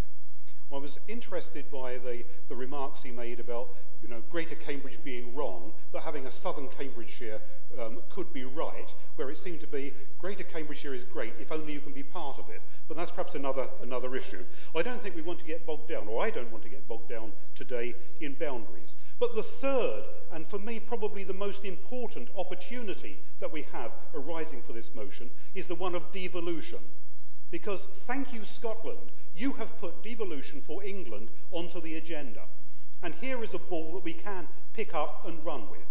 Now, I was rather disappointed in what I heard on the wireless this morning from William Hague, where he was talking about somehow if England was ruled by Westminster, but it was only English MPs that were doing it, everything would be wonderful. I think it would be just as remote from most people in England as the current situation is. There is the possibility of devolution. I really enjoyed the contribution that Dr. Kenny made, because I think that is a way that many of us would like to see things move forward. But we don't have the regions any longer. And so if we are to take up the challenge from Councillor Bailey and from Councillor Bates that here is something that we want to get on with, make something happen, we've got to look at a different arrangement. And it occurs to me the one thing that is possibly acceptable to most people, is to look to counties as a location that they might be able to identify with and proceed with. And I'm really excited by the Manchester model that we hear, where a combined authority there is saying to government, you know, here we are, we speak for a large area, we can do so many of the jobs that you are doing and do them better. And it ties in exactly with the rewiring local government agenda that Councillor Criswell referred to. It draws in the first 100 days arguments that the LGA is presenting to central government about what they can do, how local government can work with central government to take things forward, that there really is an opportunity. And drawing on Councillor Sale's opening comments so seemingly some time ago, where he's pointing out the coterminosity of the police authority, the fire authority. You know, the county is an area that people do identify with. Yes, we need unitary councils, not necessarily on that area, but as a block towards building that. But if there is any way that we can move forward with saying Cambridgeshire can be a pilot for developing this devolution debate within the country, it's something that we should grasp with both hands, because it can be done more quickly, I believe. Thank you. Councillor Van der Kerkhoff. Thank you, Chairman. I think the debate we've had today highlights the complexity of this issue. We've gone from localism, unitary, federalism, subsidiarity. In fact, we've even gone Councillor Palmer's football team sort of theory, which is good to see that the spirit of Norman Tebbit lives on over there. But I think what we must not do is lose sight of the importance of proper democratic representation to all of the residents to whom we represent, and also accept the fact that some authorities will do things better than others, and we should not be fixated on a unitary authority. And I'm pleased to support this motion in that it actually looks at all of the options on the table. Thank you. Councillor Reeve. Thank you, Chairman. I will be brief, as much as what I would have said has been covered very eloquently elsewhere. I particularly agree with Councillor Leake and the statements he's just made, and also Councillor Jenkins about how this conversation this debate was unthinkable a year or two ago when we had the cabinet system, and it just shows how far we've come by devolving our council to backbenchers. The important points I would really like to highlight are very much these. I do agree that parishes are an essential part of keeping the democratic integrity of this new authority that's going to emerge intact. Beefed up parish councils are very much part of the unitary model that our party has been espousing for many years, and are an essential part of service delivery we mustn't lose. But the most important thing, as others have said, is the timing of what has happened now. There's going to be future debates about boundaries and detail. I personally would very much like to keep the traditional counties intact, because I think the public out there, as well as seeing whole place councils, identify with historic county boundaries, and that's why the regional assemblies went so very wrong. most important feature, although many have said about how the economic savings of a move to a greater authority are the priority, and I do agree that tens of millions of pounds can be saved in Cambridgeshire, that could perhaps offset the need to be switching off the lights and other decisions that have been mooted in the media this morning. Tens of millions of pounds can be saved. But more importantly, much more importantly than that, is this council of a Greater Cambridgeshire, or however it emerges, really could be seen alongside the Greater Manchester Authority as an organisation that took this country to the next level of real devolution, breaking up what the LGA reports have shown the most centralised country in Europe, which is what the UK currently is. And if Cambridgeshire cannot just say we're in a position where we have to do this to save local services, although that's true, if Cambridgeshire can say actually we have the vision and we want to do this because it's the right thing to do for our residents and it's the right thing to do for our country. And I'll just finish on a conversation I had with the longest serving councillor in the country just a few months ago, who was describing what it was once like when there was real, when services were really delivered locally, when local people really felt involved and engaged in local politics. And he described a council that had a whole place budget, where you didn't have lots of different bureaucratic organisations delivering bits of service separately, where you had a birth to grave model being delivered by authorities like this. And I'm proud of my party for being so consistent in what we've been saying over time. I'm proud of this authority for having the maturity now to be able to debate these issues so well.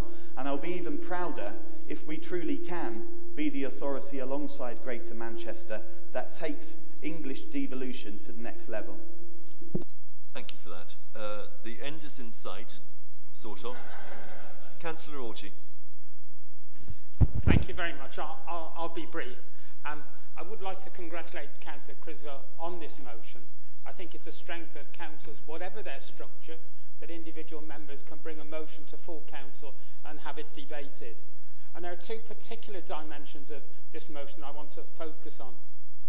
A number of speakers have spoken about local government structures, and important though that is, we do need to remember, as several speakers have pointed out, that it's part of a wider picture. There's the public purse as a whole, and we need to take on board the contributions of the health service, the police, the fire authority, and so on. And I'd just like to mention two things that have happened very recently. The clinical commissioning group's older persons procurement, which gives the NHS providers and the county council a fantastic opportunity to really work together. On Friday, a number of us signed a suicide prevention strategy sign outside with a representative from Mind and a representative from the police. And I think it's important, for example, in the area of mental health, how sometimes the police are involved in quite an inappropriate way in dealing with people with mental health problems, and how we all need to work together. And so when I look at this motion, and in particular the first two bullet points, I think, yes, that's important. That recognises that wider dimension. I disagree with some of the speakers who've spoken this morning about change and about how quickly they think some of that change might be enacted. Whatever the future structure of local government, I don't think it's going to come quite as quickly as some people seem to imply around the chamber. And therefore we've got this time dimension, that we need to be doing things now to address our budgetary problems, as well as long views for the longer term and how savings can be made longer term. So I think it is important, as we say in the second bullet point here, to investigate the possibilities for an appetite for partner organisations to collaborate more closely and potentially to pool budgets. We need to be taking action now, as well as in the future, looking at the structure of local government. And I would just say to one or two of the speakers who mentioned, if they go outside this chamber and walk down the stairs, on one side they'll see the board of all the past chairmen of the Huntingdonshire and Peterborough Authority. And on the other wall, they'll see the chairman of the Cambridgeshire and Isle of Ely County Council. So sometimes things do go round in circles. Thank you for that. Councillor Downs. Very much. Yes, I'd like to congratulate Steve Crystal on this motion, which is timely, and the topic is urgent. That's agreed. I think one of the difficulties we've not addressed as yet is getting the general public to understand the changes that are going to take place. The public mindset at the moment is that something needs doing, the council will do it. And along with many of you, I go round to parish councils month after month, trying to get them to understand that the situation is changing. There is simply not the money for these things to be done.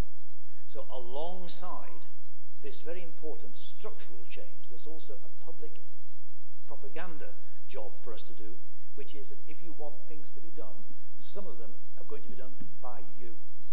And we've got to find a way of releasing the talent, the time and the energy that is in the population, which at the moment I think is being focused on complaining and not on doing. So I just want to add that thought to this very valuable debate. Thank you. Councillor Dr. van der Ven. Thank you. Just to start by saying that where I live, the woman in the pub is talking about this too. And whatever changes next, I'm amazed that the number of women in the council has gone down, and it would be very interesting to see 56 women and 13 men. There has been a lot of talk about overall structures and governance. I hope we don't forget that at the end of the day, each and every one of us councillors are advocates for individual residents where we live. And I don't think there should be any assumption that reducing the number of councillors is a good thing. We have enormous population increase. We have a boundary review which is contemplating a reduced number of councillors, and that will mean that we as councillors will not be able to provide the same level of help that we can now. Thank you. Thank you for that. I understand you have the vote as well.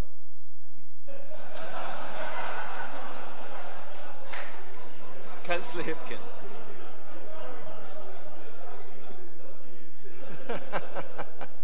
Councillor Hipkin.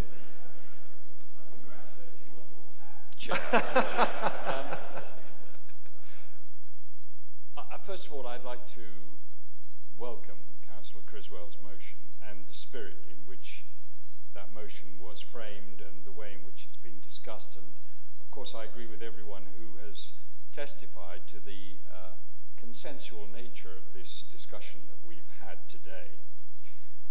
I would just like to, if I may, suggest that the structures must emerge rather than be preordained, and they must emerge from movements which are already happening. You can feel the earth shifting under your feet, particularly in the wake of the Scottish referendum decision.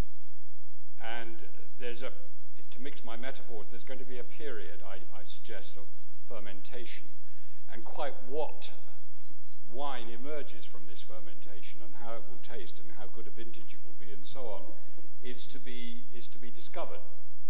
So I think we've got to have a certain open-mindedness, a certain willingness to live with a period of uncertainty and not to feel that there is any one particular structure which we would seek to impose on the future, because the future will not always obey our present predilections. I want, if I may, just very quickly in a fairly anecdotal way to say that whatever the structures which emerge, I would like you to know that I am a politician, as you do know, but I'm also a citizen of this city, of this county, of this country, and I want to testify to the various levels at which I am currently engaged with my communities, large and small. I am currently trying to deal with the problem of rat running down Oxford Road and support for St Augustine's as a community centre at one level. I am worried about Parker's Piece and the requisition of a large section of Parker's Piece for a reconstruction site at a city level. I know this is a city issue. So I'm going from street to ward to city.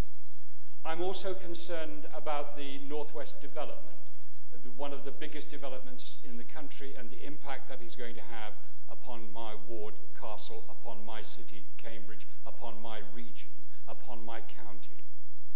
I'm interested in how the city deal and the new governance arrangements for the city deal are going to be handled, so that there is an element of real accountability as these huge sums get to be spent.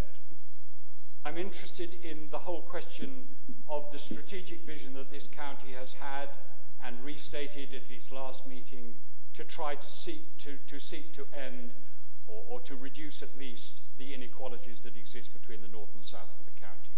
And I'm particularly concerned that we do not neglect the particular needs of Fenland. I'm concerned now we get to, as I escalate my concerns as a citizen to the highest level of which I can possibly quote, which is that I'm concerned about the A14, the transport infrastructure system that we're going to have in this country and in this county.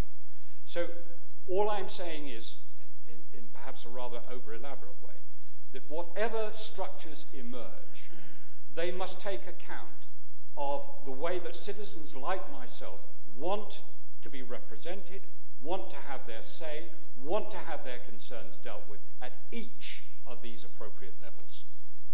Thank you. Councillor Crawford.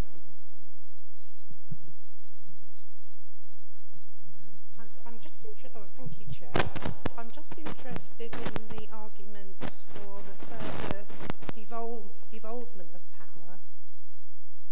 But my question is, how can you devolve power properly when central government dictates council tax? I mean, we do have trouble raising council tax to above 2% without a referendum. I mean, I like the idea of devolution to local government. I think the smaller the authorities are, the more democracy you have and the better representation you have. And I agree with the lady here who said that, you know, we need more councillors, not less, because of the increasing population. And I, as a councillor, could be voted out if I didn't deliver locally. But I mean, if G4S fail to deliver, they just carry on and make their profit. So I'm more in favour of local government than I am in privatised services. And I think it's very well documented and proven that billions are avoided in tax by global corporations and that millionaires get tax cuts. And this is the real reason for falling central government grants. And it's painfully clear from looking at our budgets that local democracy is in name only if we cannot raise enough money to provide services that local people demand. And as Martin Curtis said earlier, it is people that matter. And I know it's a really big ask, but if we're to cope with all this and deliver services, we're being set up to fail unless we have a kind of Devo Max similar to that demanded in Scotland. I mean, during a recession, the middle classes and poor would not cope well with increases in council taxes.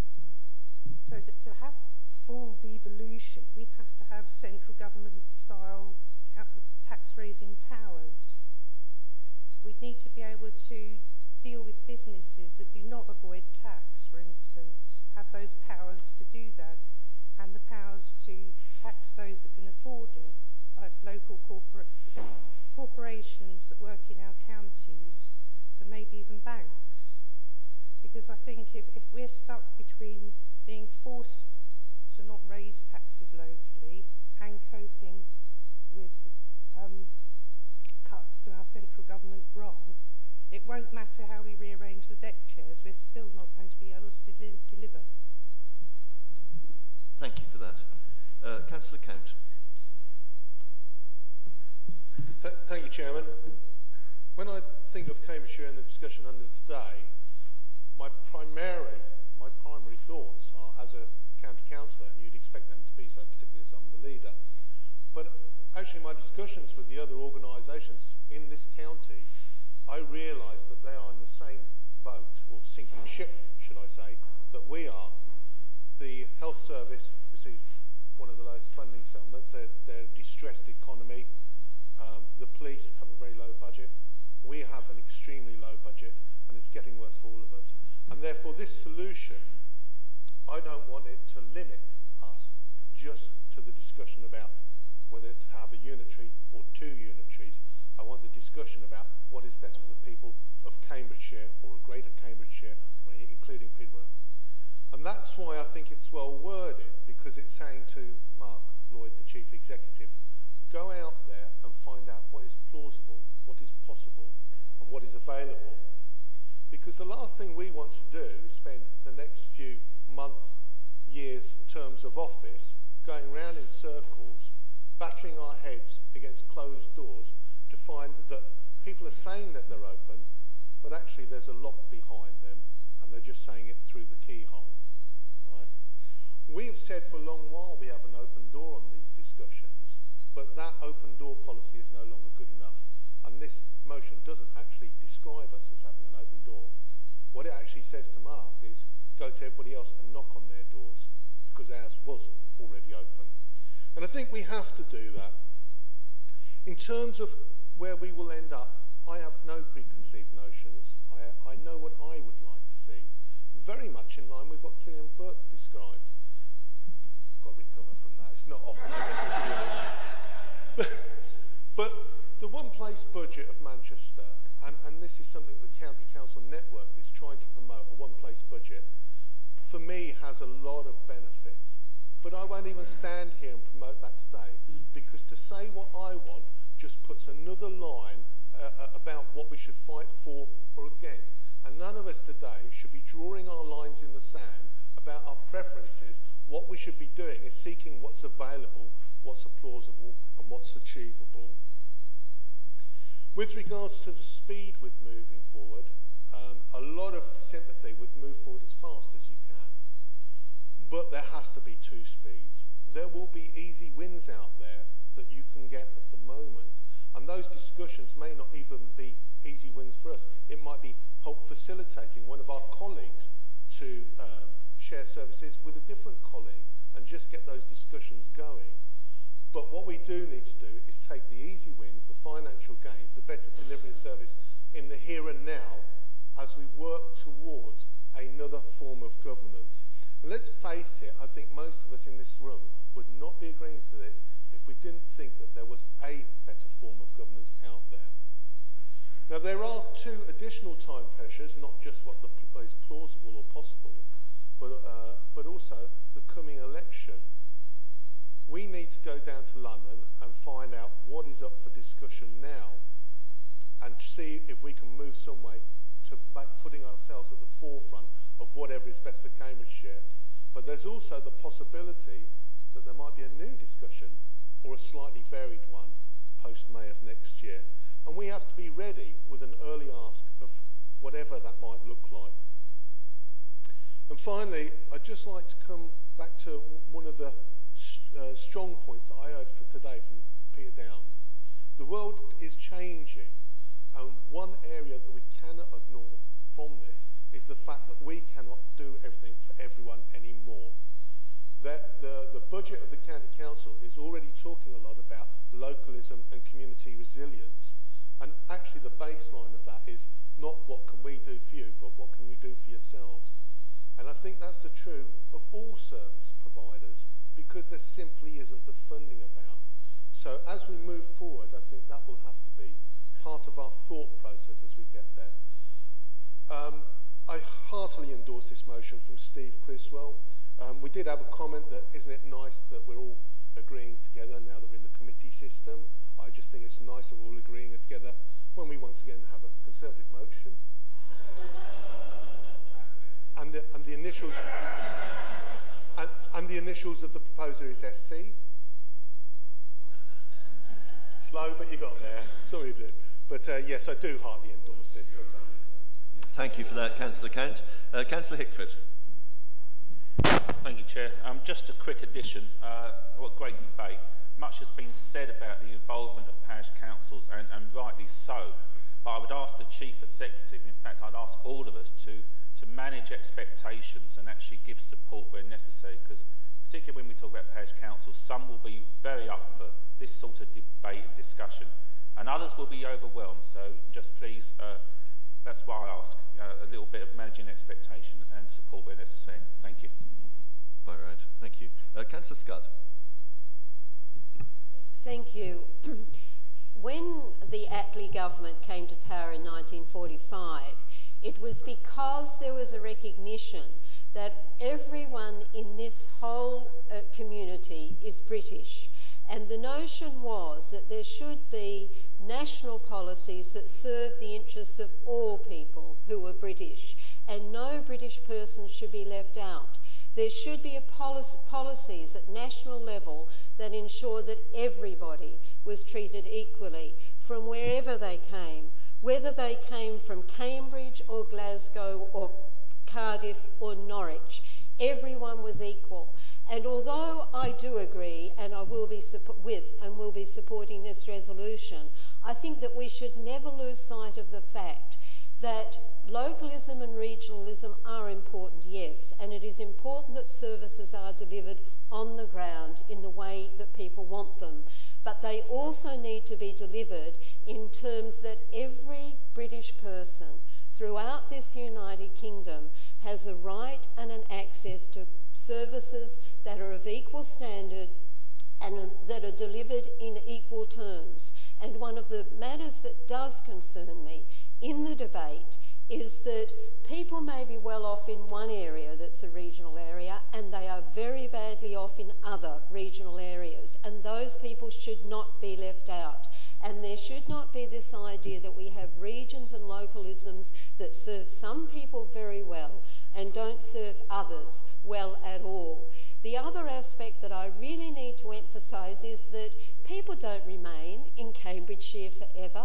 People actually travel into other areas, and therefore if we had policies that were applied in this area, for example, localism with regard to education, or with national health, or with transport, then people who were being served well in this area may go to another area where they're being served very ill. And children have to have an educational system that serves them well here, but if they move elsewhere to another educational system, it has to be an educational system into which they can move very freely and have equal access to an educational system that serves them well. Therefore, another aspect that concerns me is that this debate is being driven very strongly by this idea of local democracy, but also because we have a national government, a government in Westminster, that is imposing the wrong-headed economic policies that never should have been adopted by this country at all. This country should be following economic policies that are consistent with Maynard Keynes, that are consistent with Thomas Piketty, and then this county council would not be in the position of having to struggle to make budgets that are simply transferring the responsibility from this county council onto national health. And it seems to me that we need to bear this in mind when we go into our investigatory process in terms of this particular resolution. So as I've said, I will be supporting the resolution, but I also say let us be sure that when we adopt some approach where we go to Westminster, it is not driven by the fact solely that the wrong economic policies are being pursued by a coalition government, which we will trust to see is no longer there in 2015. Chairman, just on a point of information, could I observe that in March 2010, Alistair Darling, Chancellor of the Exchequer, said that if the Labour government were re-elected, they would cut deeper than Margaret Thatcher did in the 1980s over the following term of Parliament. Thank you, Councillor Burke. A piece of information probably Councillor Scott is only too well aware of. Councillor Shellens indicated to speak a second time, and I'm disinclined, I think, Councillor Shellens, given that we've had a very, very full debate. Oh. How exciting. I have got your name with a line through it. Go on, in that case, Councillor Shellens. I apologise. I was obviously getting far too ahead of myself.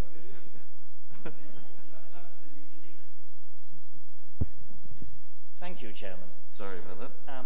today is but a start, and we're not arriving at the answers today.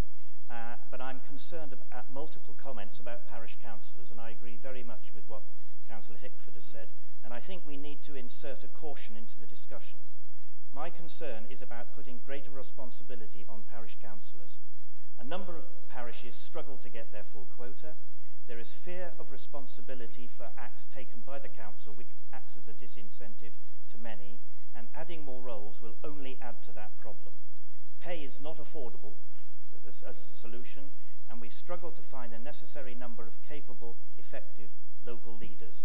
Before you think of loading extra functions onto parish councillors, make sure you can get them. Thank you. Right. Councillor Manning, as the seconder of the motion, would you like to speak now, or do you feel everything has been said? I shall be brief, Chair. I shall be very brief. I actually think this sort of collective group hug we're having is actually quite nice, isn't it?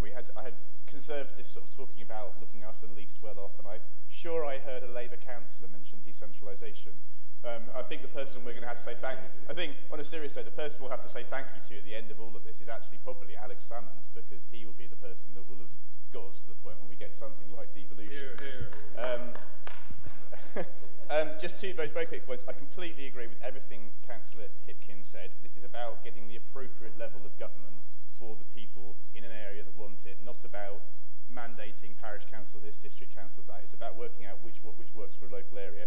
And Councillor Downs' point about how we go into, how we do this propaganda exercise. Well, I think we were given an answer at the beginning of this meeting when Mr. Carpen asked his question, and he's already come forward and said, look, he's got this organisation trying to look at these challenges. That is one route, and I'm sure there's other similar organisations in other bits of the county. These are the sort of people that we need to engage in this process, and I hope the Chief Executive can consider that when he looks through his options. So we've already got that on the table there.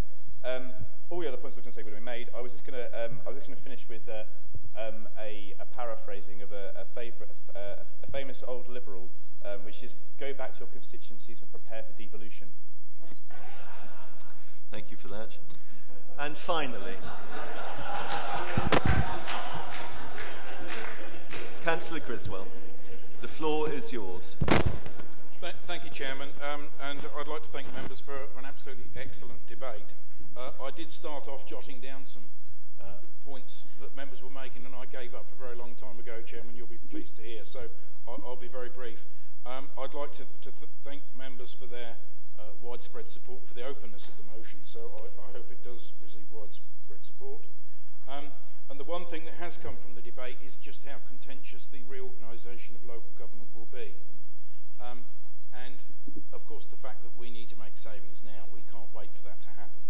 So how we share budgets and how we actually deliver services must come to the fore while the work in the background goes on how we might rearrange local government. So in summing up, Chairman, really I would just like to repeat two things I said in the introduction. We are at a watershed moment and we can't carry on as we are. Thank you, Chairman. Thank you, Councillor Criswell. Members, although nobody has said they are not going to support the motion, I think we will have an electronic vote just to make sure the system is working. Mrs. Rowe, if you would. Would members please press the button marked present?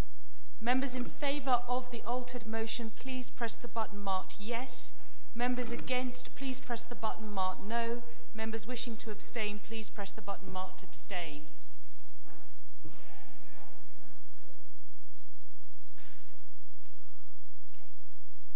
I'm now closing the vote. Chairman, the result of the vote is 63 votes in favour, none against, no abstentions. The motion is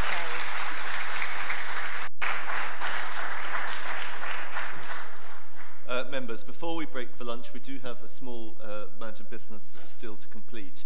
I'm now going to Councillor Manning at item 9A, your motion. Are you withdrawing your motion? I will withdraw my motion, Chair. Thank you, Councillor Manning. Councillor Bullen, B, are you withdrawing your motion? I withdraw my motion. Thank you, Councillor Bullen. In which case, shall we break for lunch? Can I ask you all, please, to be back in your seats at past? And could I ask you to let my guests charge to the front of the queue, please? Thank you.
Right, members, welcome back. I hope you enjoyed your lunch.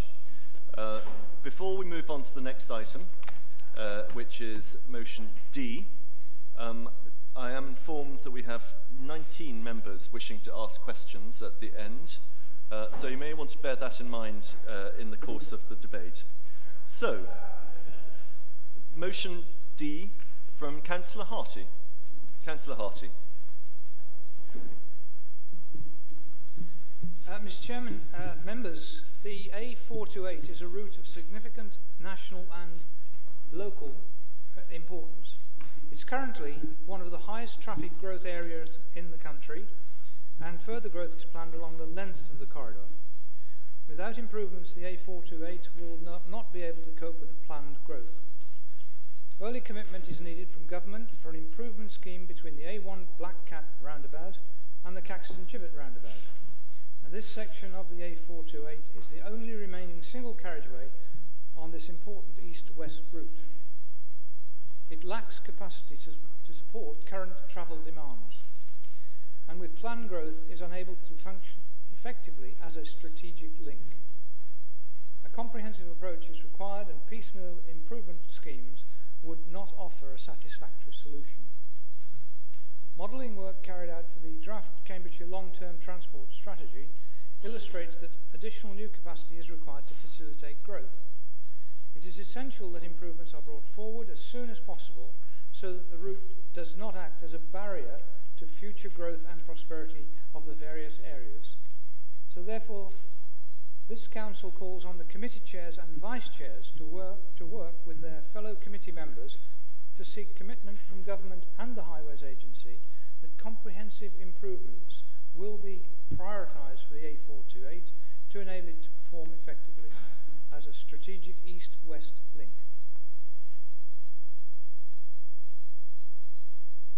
And to develop an A428 alliance to work with key partners, including neighbouring authorities, the Highways Agency and local members of Parliament, to lobby government for early investment and improvements on the A428 to support continued growth and prosperity of this area. And I hope that all members will support the motion and the proposals. Thank you, Mr. Chairman. Thank you, Councillor Harty. Do you have a seconder? I do. Councillor Frost, do you wish to speak now or to... Well, I'm happy to second the motion and will reserve my right to speak. Thank you. Right, speakers. Councillor Williams. Thank you, Chair. I support this motion, although I am a bit puzzled by the last paragraph.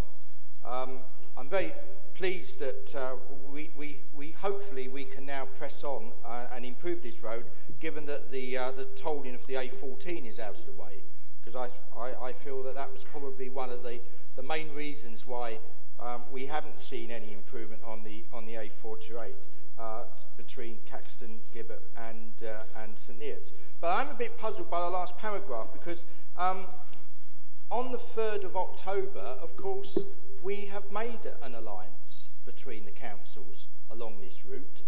In fact, everyone met to agree to get together, all the councils along the route, and in fact, Dave Hodgson, who is the Lib Dem Mayor of Bedford, proposed these very words to take this forward.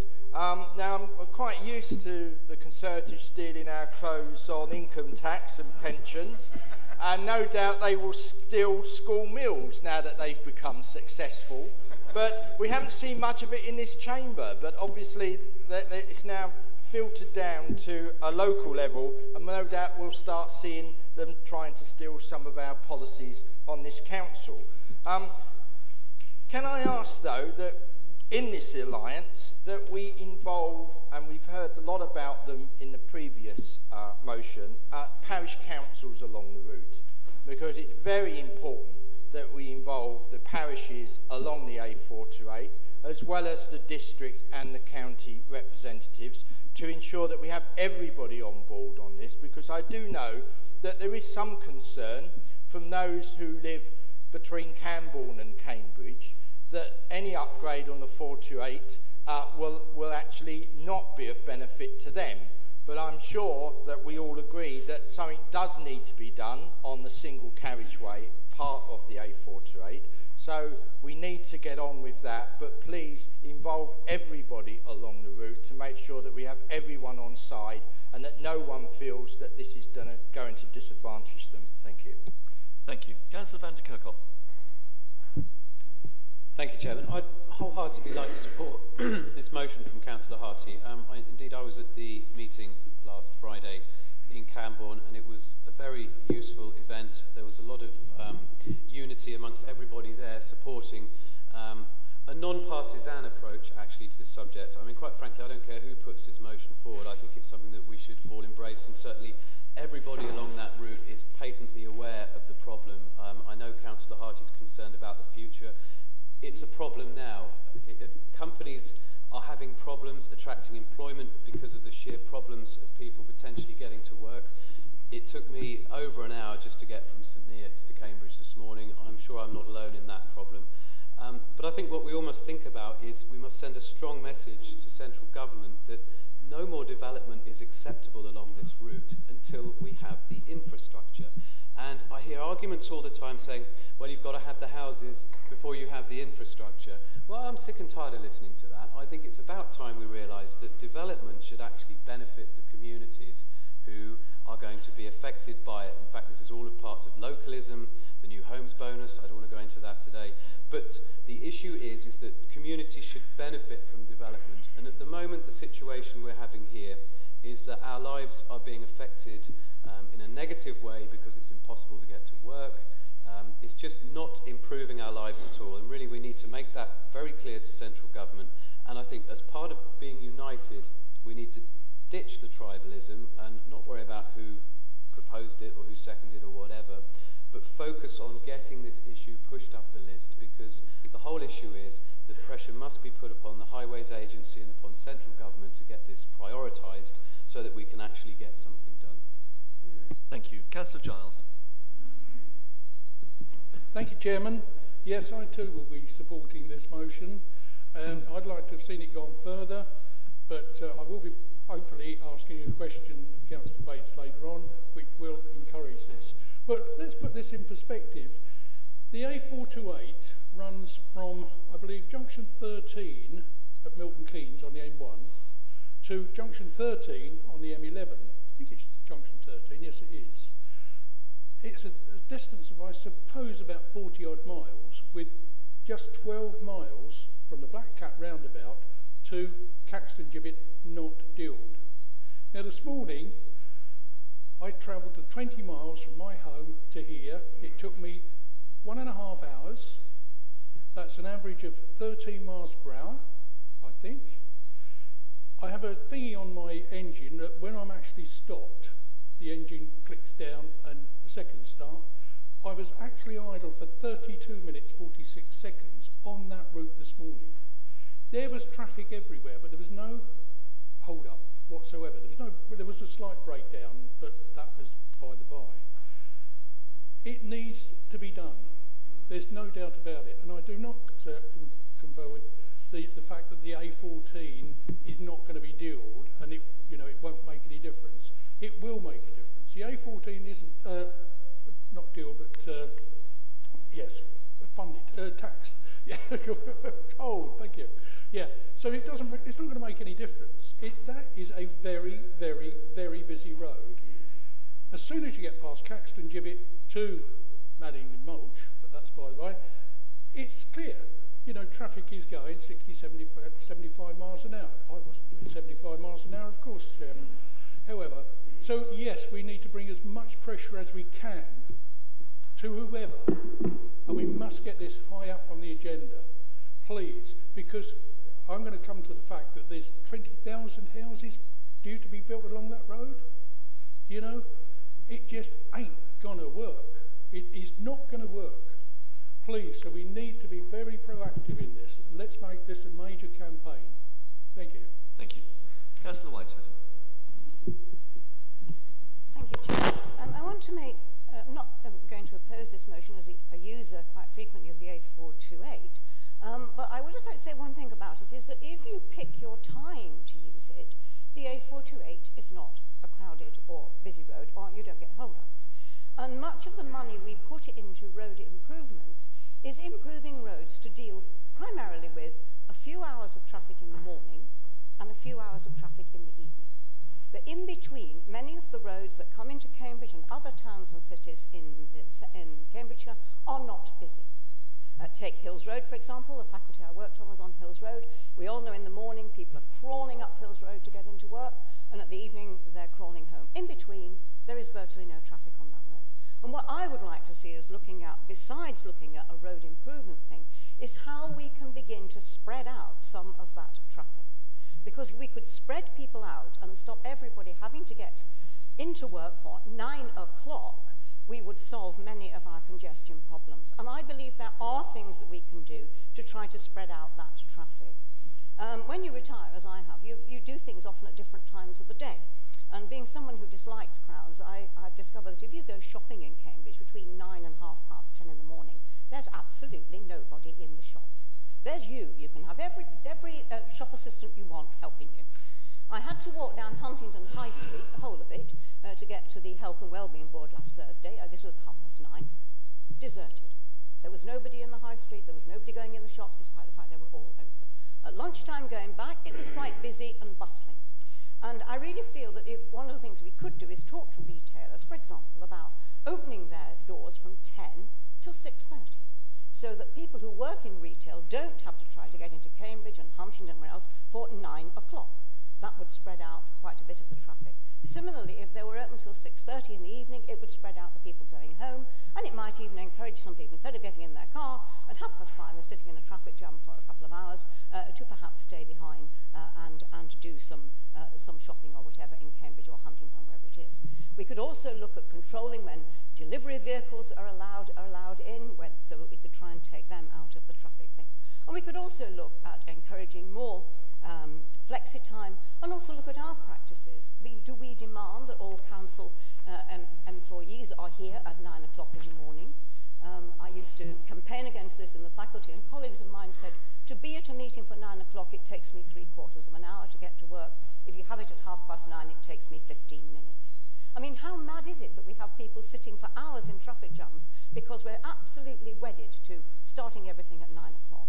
And I really feel that while we're thinking about spending lots of money on roads and making them better, we should also think about when the traffic pressures are and whether we can do things such as thinking about perhaps not starting everything at 9 o'clock that might help ease those pressures so we don't have to go on spending millions of pounds on roads. So in parallel with road improvement, I really would like to see some efforts being made to try and think about changing the flow of traffic and trying in particular to spread out the traffic flow in the morning. Thank you. Councillor Shallons.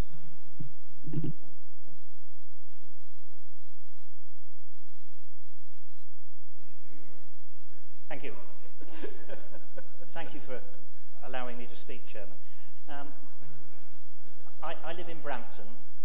We have the A14, the A1. We will have 150,000 vehicles through that on a daily basis. That's comparable with many parts of the M25.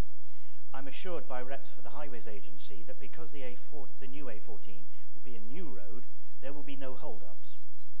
I contrast that with the reports I receive on a regular basis on the radio saying that the M25 is snarled up from junction 6 to junction 14. When the A14 jams, the diversion route is the A428. I will be supporting this motion. Thank you. Councillor Kavanagh. Yeah, I strongly support this motion. As someone who frequently travels west, over Bedford and Oxford, I don't think I'm the only one who has the bad luck, to get trapped behind, a tractor or a combine harvester, or what I call kind of irresponsible convoys of caravans on the single road. So having a dualling of this section between the gibbet and the A1 would be a great improvement, and also will enhance, I think, the growth of St. Neots, which we hear about frequently in this chamber. But important as it is to improve the traffic flow on the 428, it must be kept in mind that the 428 runs into the A1303 when it reaches Cambridge at the Madinley Road. And there, you know, the traffic funnels into very congested traffic situations. And presumably, our transport strategy initiatives will address this. Yes, you can have faster traffic along the 428, but once it reaches Cambridge, it gets snarled up. Hopefully, also the dualling of the 428 will also reduce the necessity of rat running through the hinterland villages. And as the 428 is constructed, I'd like to encourage the building of cycle-friendly crossing points. You know, invest in bridges across, hopefully, this new dual carriageway, so that the villages that I love cycling through, you know, Eltisley, Yelling, Wellesley, and the other country roads in that area are actually made safer for cyclists, pedestrians, and the occasional horse rider. The other thing, putting this in context, the east-west and west-east travel, we must also keep in mind the other modes of transport that are coming into the debate.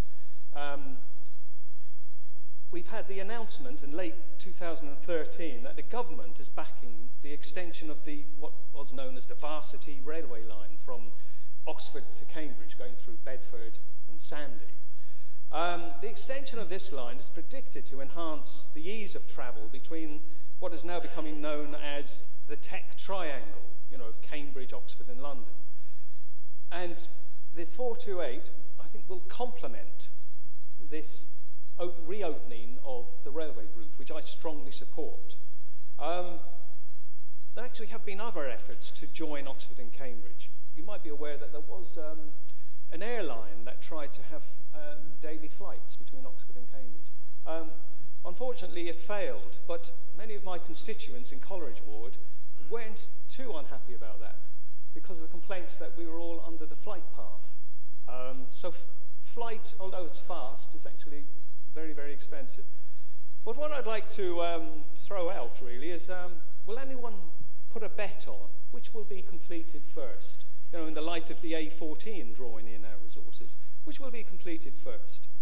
The dualling of the A428 or the opening of the Oxford to Cambridge railway line? Councillor Whitson. Thank you, Chair. Some of the villages I represent include Toseland and Yelling, which lie parallel to the 428 to the north, and Abbottsley, Great Gransden and Wesley, where I believe Councillor Kavanagh goes cycling, which lie parallel to the 428 to the south. For the past several years, the number of cars travelling through these villages has doubled. A resident from Yelling, which has an electoral roll of 246 people, conducted a traffic survey counting the number of vehicles passing through their village. In 2012, between 7:30 and 8:30 in the morning, she recorded 284 vehicles travelling from west to east towards Patworth. In 2014, the number of vehicles recorded had increased by 50% to 424. When considered alongside figures issued recently by the Department of Transport showing that there were 100 deaths on Britain's motorways last year, compared to 1,070 deaths on country roads, these figures translate to drivers putting themselves at greater risk to avoid congestion on the 428 and routinely using country roads through local villages not fit for purpose. With further development planned for the whole corridor from Bedford to Cambridge, putting increased pressure on the 428, improvements to this east-west link are vital to support this Council's strategic priority of developing the local economy for the benefit of all. For these reasons, I will be supporting this motion. Thank you to Councillor Whitson. Of course, after they have run through your division, they run through mine. Councillor Sir Peter Brown. Thank you, Chairman. My concern on this, and of course I will support the resolution, is how the Highways Agency and the government are going to address the A14 and A428 at about the same time. I don't know the timetable of the programme, but it would seem to me, and this is unless it's actually planned properly, we could have a sheer disaster on our hands for years and years to come. I mean, I would like to think that it could happen partially before the A14 or after it. If you look at what happened on the A1 between Brampton and Peterborough, when we had the new motorway opened, it made a huge difference. So that part from St Neots to Caxton Gibbet is vital to get cleared, and that would give you a really good through flow. But I just question, I mean, some of the officers might know this, the detail of the timing of the proposal and what effects that might have on the local area for some time to come. Thank you. Councillor Hunt. Thank you, Chair. There's a road that hasn't been mentioned, but I will mention it, and it's the A1123.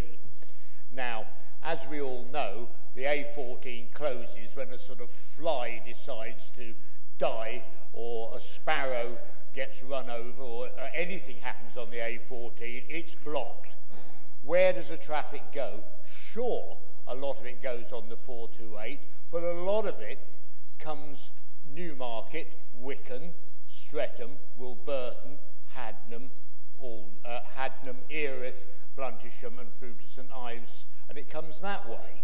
So clearly any help, and we know that the A14 is already now being worked on, and so Wilburton's getting it just as badly as they are down in St Neots. So absolutely I support this. It is essential for the growth of St Neots that it isn't just looking three ways. It can look up the A1, down the A1 and probably across at the A14, but there's a quarter of its markets are cut off to the east, and it's essential they're connected. And I think discussions about the railway line, or the real possibility, which is only a dream I believe, of linking Cambridge through to Camborne, to St Neots, to Bedford. Frankly, we'll all be dead before that becomes any more than a pipe dream. There is a possibility of linking Hitchin to Bedford, which is on an old track bed and could work and is affordable. But let's not get confused with this lovely dream of the railway line going direct to Bedford. So for these reasons I support it, but I support it mainly in a selfish way, is I want these trucks going down a dual carriage road where they should be going, not through the villages I represent. Thank you, Chair. Thank you, Councillor Hunt. Councillor Reeve. Thank you, Chairman. We as a group agree very much with many of the points that have been raised, and would like to emphasise that this is a direct symptom. Sorry, Councillor Reeve.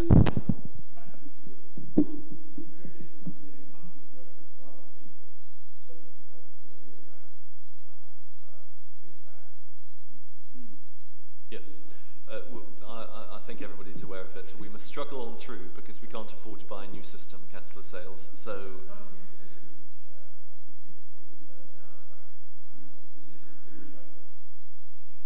Okay, thank you. Mrs. Rowe will note your concern. Councillor Reeve, please continue. Thank you, Chairman. Perhaps stand a little further away and let's speak a little louder. Yeah, essentially, what we are describing here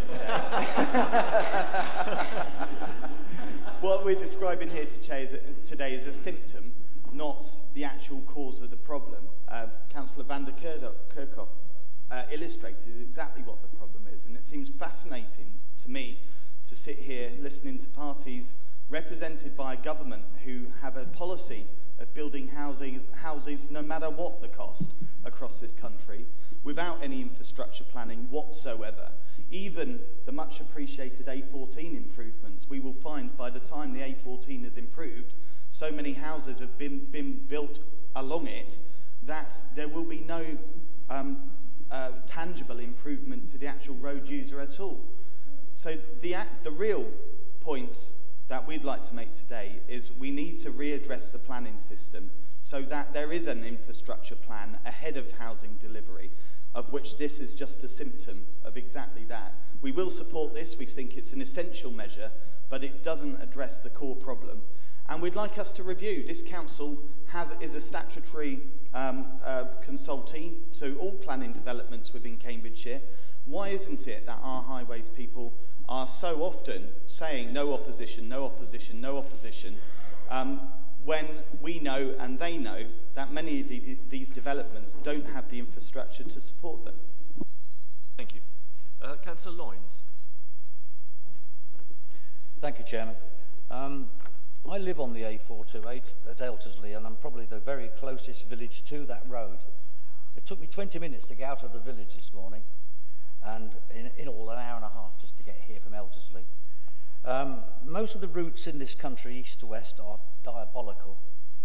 You start off with the A47 that goes across to Norwich. You've got the A14 going across east to west. You've got the 428, which is only dualled really from where it becomes the A14 just past Cambridge, and then it goes down to the A1 and becomes the 421 to the M1. The 603 likewise is not all dualled, it's partly dualled and partly single carriageway, and so is the 505. Every one of those roads has never been completed as dual carriageways. The 428 is drastically needed for the amount of homes that are proposed, both just outside our district. Well, it's in St Neots, but you've got the Wintringham Park estate where they're going to build 7,500 houses. There's already 1,200 houses built at Love's Farm with a further 1,200 proposed. You've got 2,500 at West Camborne proposed. You've got 4,000 at Bourne Airfield proposed. That is a lot of housing when this road is, some days, and I live there, some days it queues from St Neots turning all the way to Caxton Gibbet and almost at a standstill. You move a car's length at a time. I understand from the other member about the flexible times, but for most people work 9 to 5 and that's where we are. I fully support this motion and I hope most members do. Thank you. Thank you, Councillor Loynes. Councillor Bates. I wasn't intending to speak, but some comments from the opposition require me, I think, to put some records straight. Okay? So can I start with thanking Councillor Harty for bringing this motion to the Chamber today. It wasn't intended to be a political point. You'll be glad to know that is not my intention. It may be the intention. It's a shame, actually, that the Mayor of Bedford didn't do anything in actually progressing this particular subject forward. It failed upon the Cambridgeshire County Council members to initiate this discussion, to initiate this initiative, not the Mayor of Bedford. So I'd like to put that back on record. Just to put a little bit more meat on the bone, the Highways Agency, of course, are doing a route-based strategy, which includes this particular road.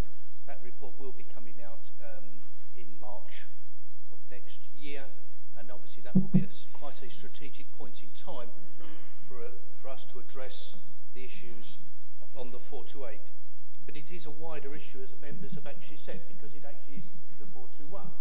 And we work with people in Central Beds and Bedford and Milton Keynes to actually develop an economic case, a lobbying case, because that is the only way we will get our point of view across.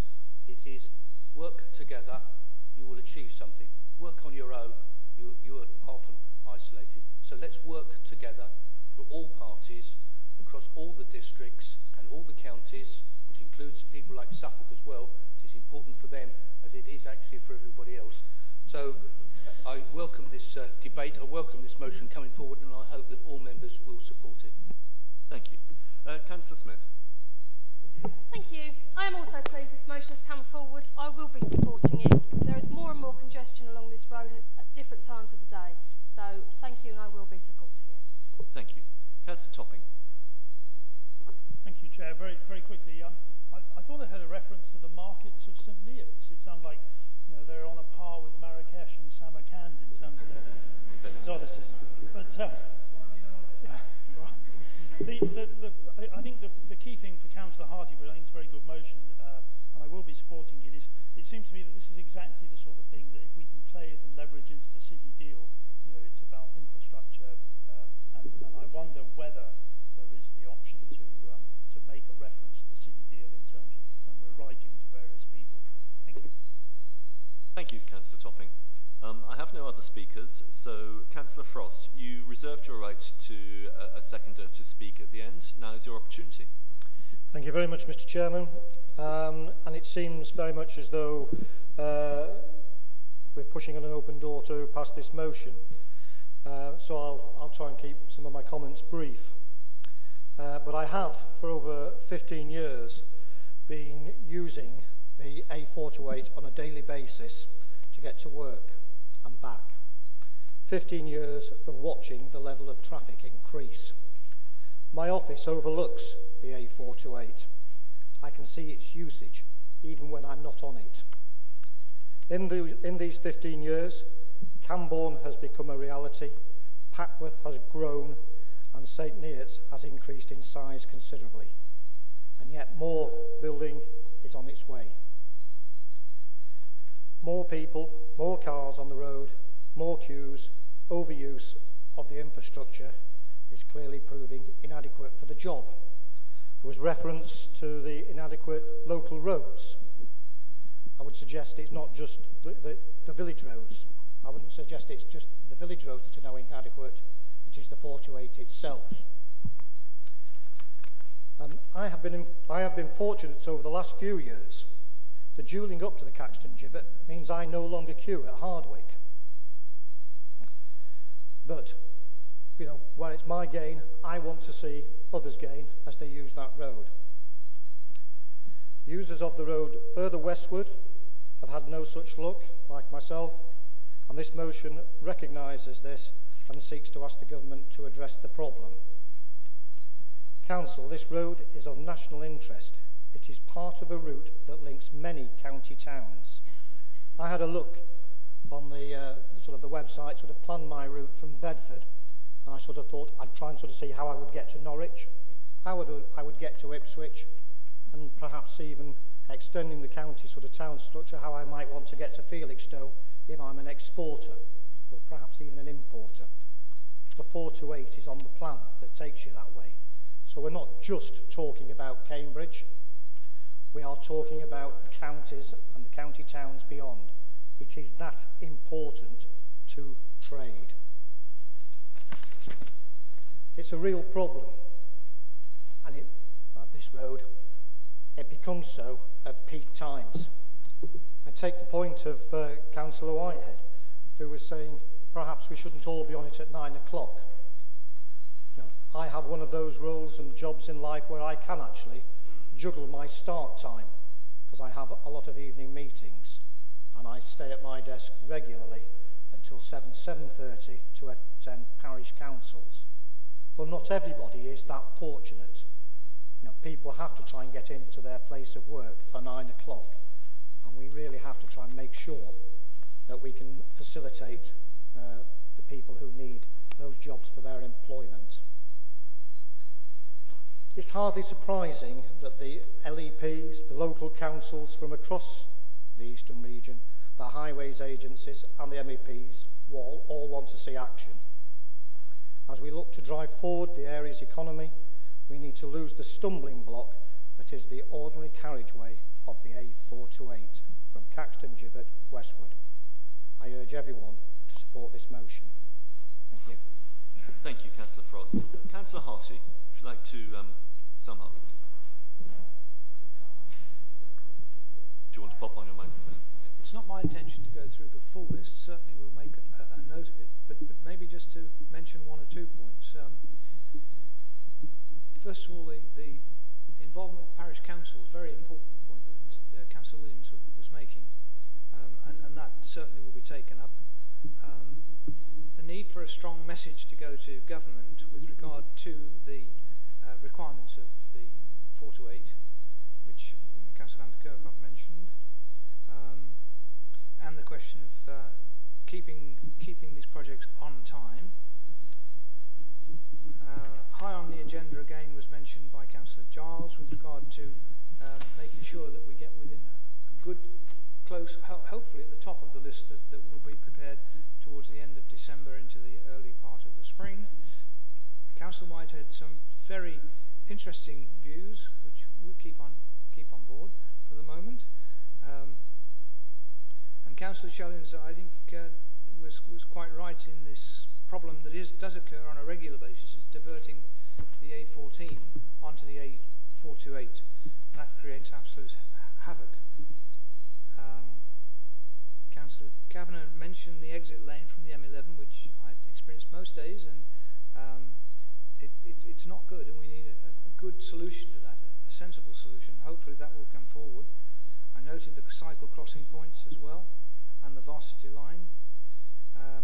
Councillor Wilson supporting the motion and expressing some examples of the work at Yelling and their volume of traffic that has increased so much.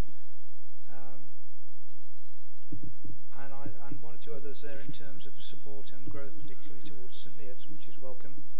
And Councillor Bates just backing up some further information with regard to the moving forward and gaining an early start as quickly as possible.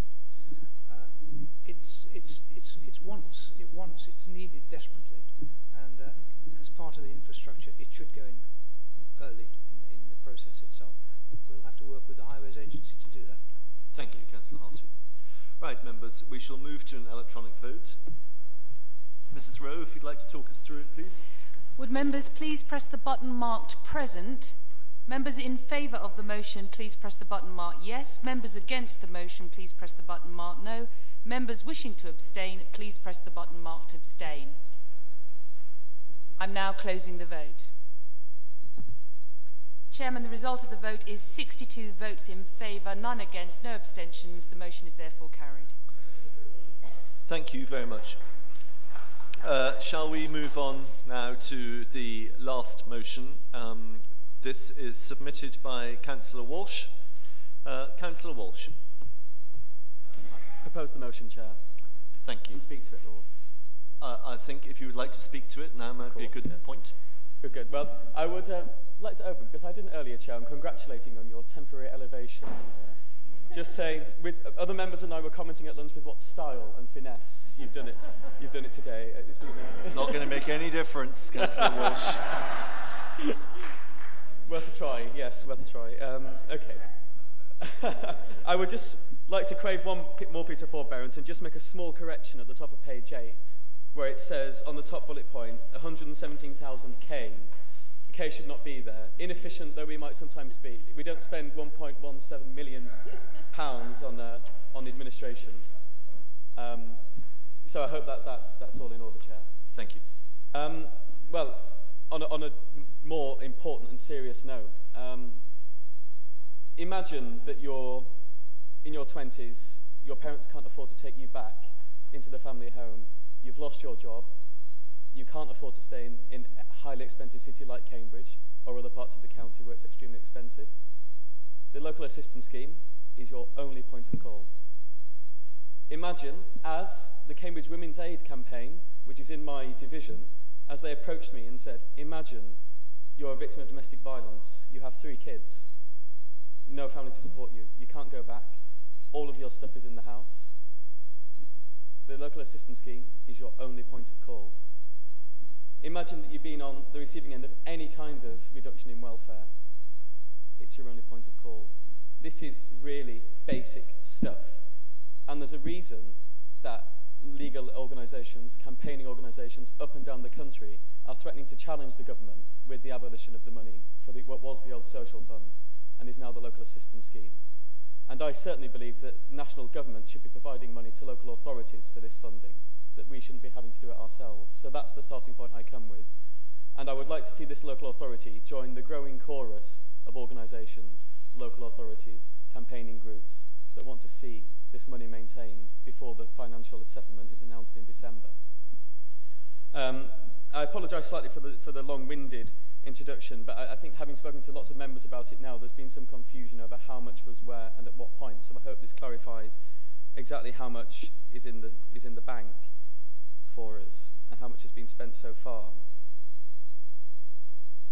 If the government refuses to listen to the calls of all these local authorities and campaigning groups, we have a choice as a county. Do we want to continue providing the most basic support for people who really are at the last point in their lives, who have nowhere else to turn, providing the most basic welfare assistance? On principle, I believe we should. But I understand and realise, and the Labour group in our spokes meetings has been suggesting cuts and supporting cuts. We have to make the budget balance.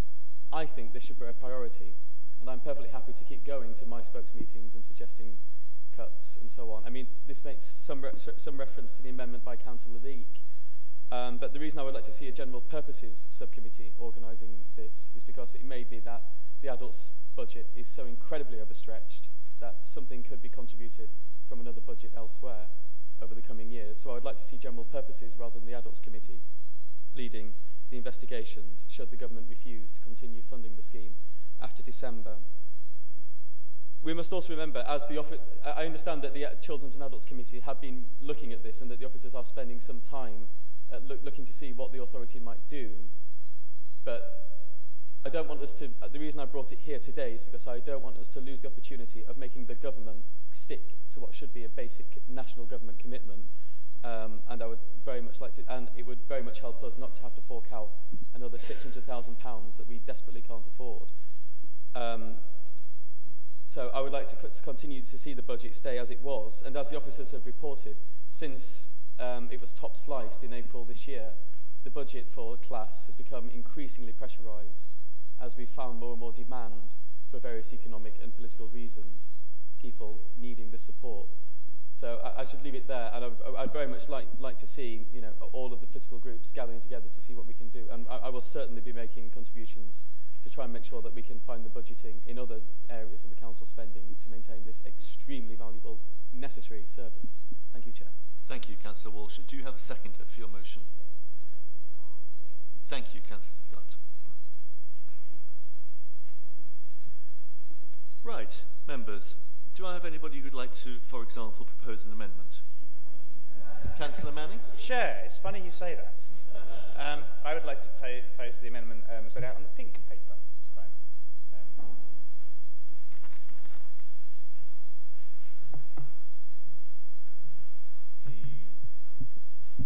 Presumably I need a seconder. Right, who's going to second your amendment, Councillor Manning? Councillor Leek.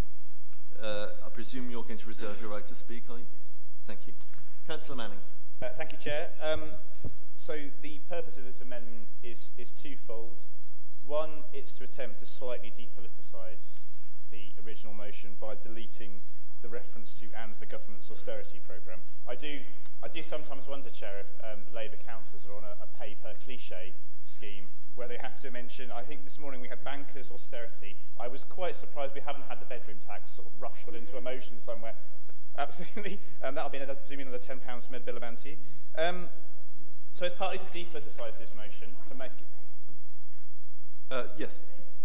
Councillor Whitehead, would you like to make your point of information? Councillor Manning, would you like to sit down just for a moment? Thank you, Chair. I mean, I really don't see why Councillor Manning needs to put into his speech all these kinds of irrelevant comments, and I think he should stick to the point. Thank you, Councillor Whitehead. I'm not entirely certain that's a point of information, but you've made your point.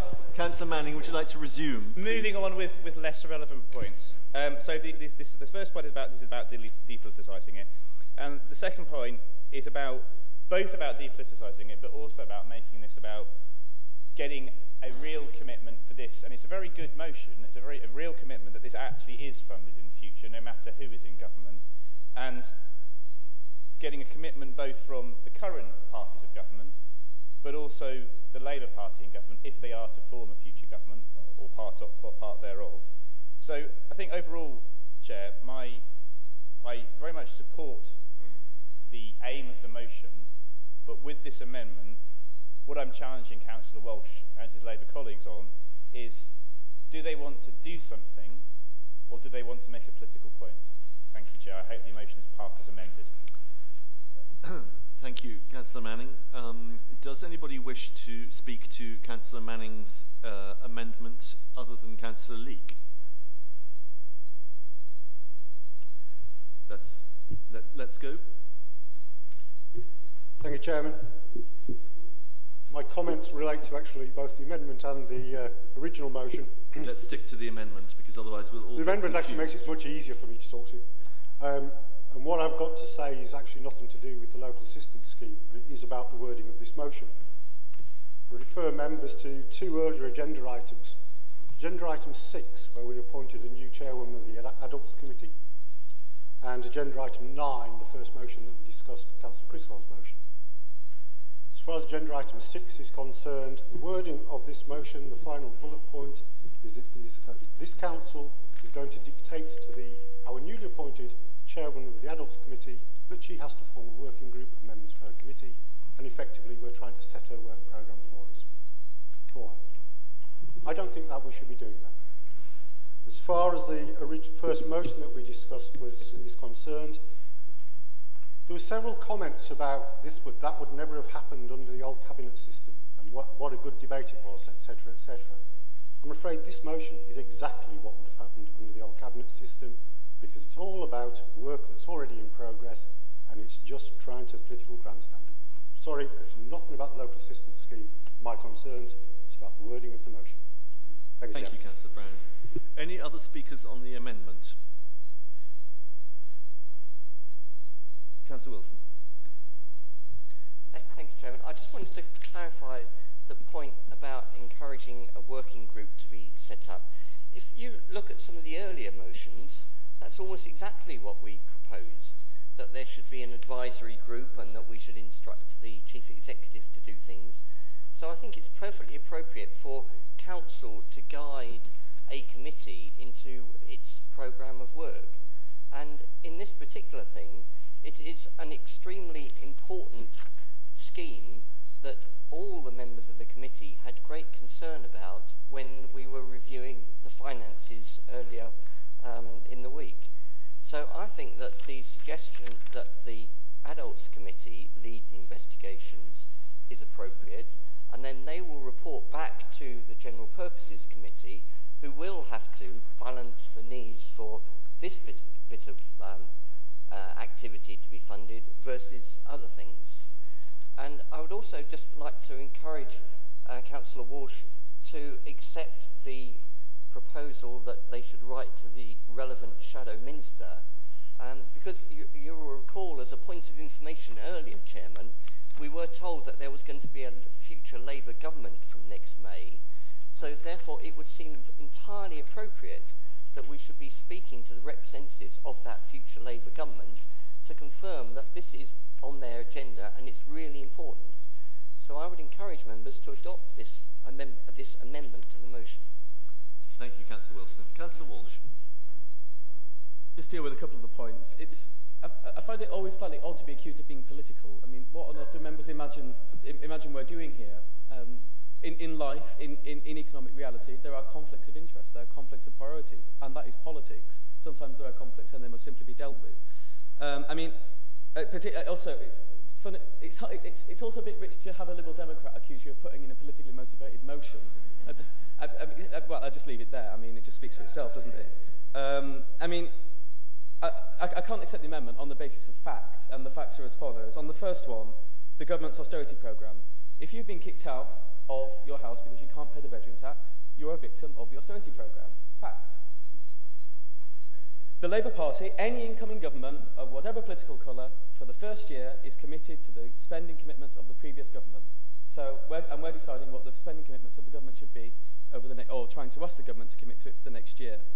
I mean, reporting back plies to the council by the chairman is fine, but you know, the amendment doesn't seem that. I mean, the reason I brought it to the council is because there is a golden opportunity now, before the Department for Local Government sets the finance settlement, to get national government to fund this, so that we don't have to continue making the incredibly difficult choices we're in. I mean, national government is in a bad financial situation, but ours is a damn sight worse. And I'd much rather see us seize the opportunity to get national government to commit to it by uniting politically on that than having to continue to make even harder decisions as we're doing now. Thank you, Councillor Walsh. Councillor Count. Thank you, Chairman. And speaking specifically to the amendment, you should have all received, as a part of your council papers, a briefing note on all of the motions presented.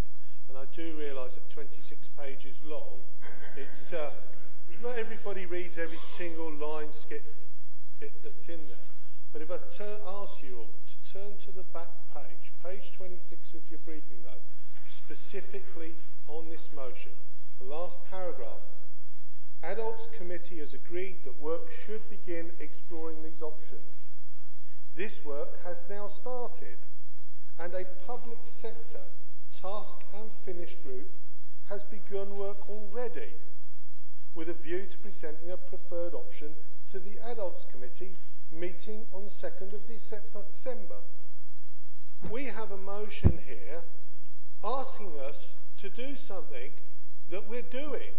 That's what this amendment is. The Adults Committee is already doing it. The only difference is taking away from a public sector working group into making it a purely committee vote. I don't think we should be party to altering the works the committee has already agreed to do. That's the basis of the committee system. Chair, could I just make a brief point of information? As you may, yes. Taking on Councillor Count's point, the reason I amended that section was to bring it more into line with what it's already happening as per the briefing note. I read the same briefing note as you. It's about trying to work together. So that's the I think you've made your point of information. Thank you very much. Councillor Count, were you finished? I think that just re-emphasises the point. This motion says to establish a working group. To establish. The briefing note says we have a working group already doing that work. It is undermining the work, valuable work of the committee that Sandra Rylance is now chair of, and it's undermining the work that's already underway. Sorry. Thank you, Councillor Count. Councillor Rylance. The Count has voiced most of the points that I was going to make, but obviously any help we can get from government is going to help us, so we do need to go along that route. Thank you. Thank you. Councillor Bailey. Thank you. I will confine myself to the specific points about the amendment rather than the main motion, because I do want to speak on the main motion as well. But this is just driving a coach and horses through the committee structure, this proposed amendment.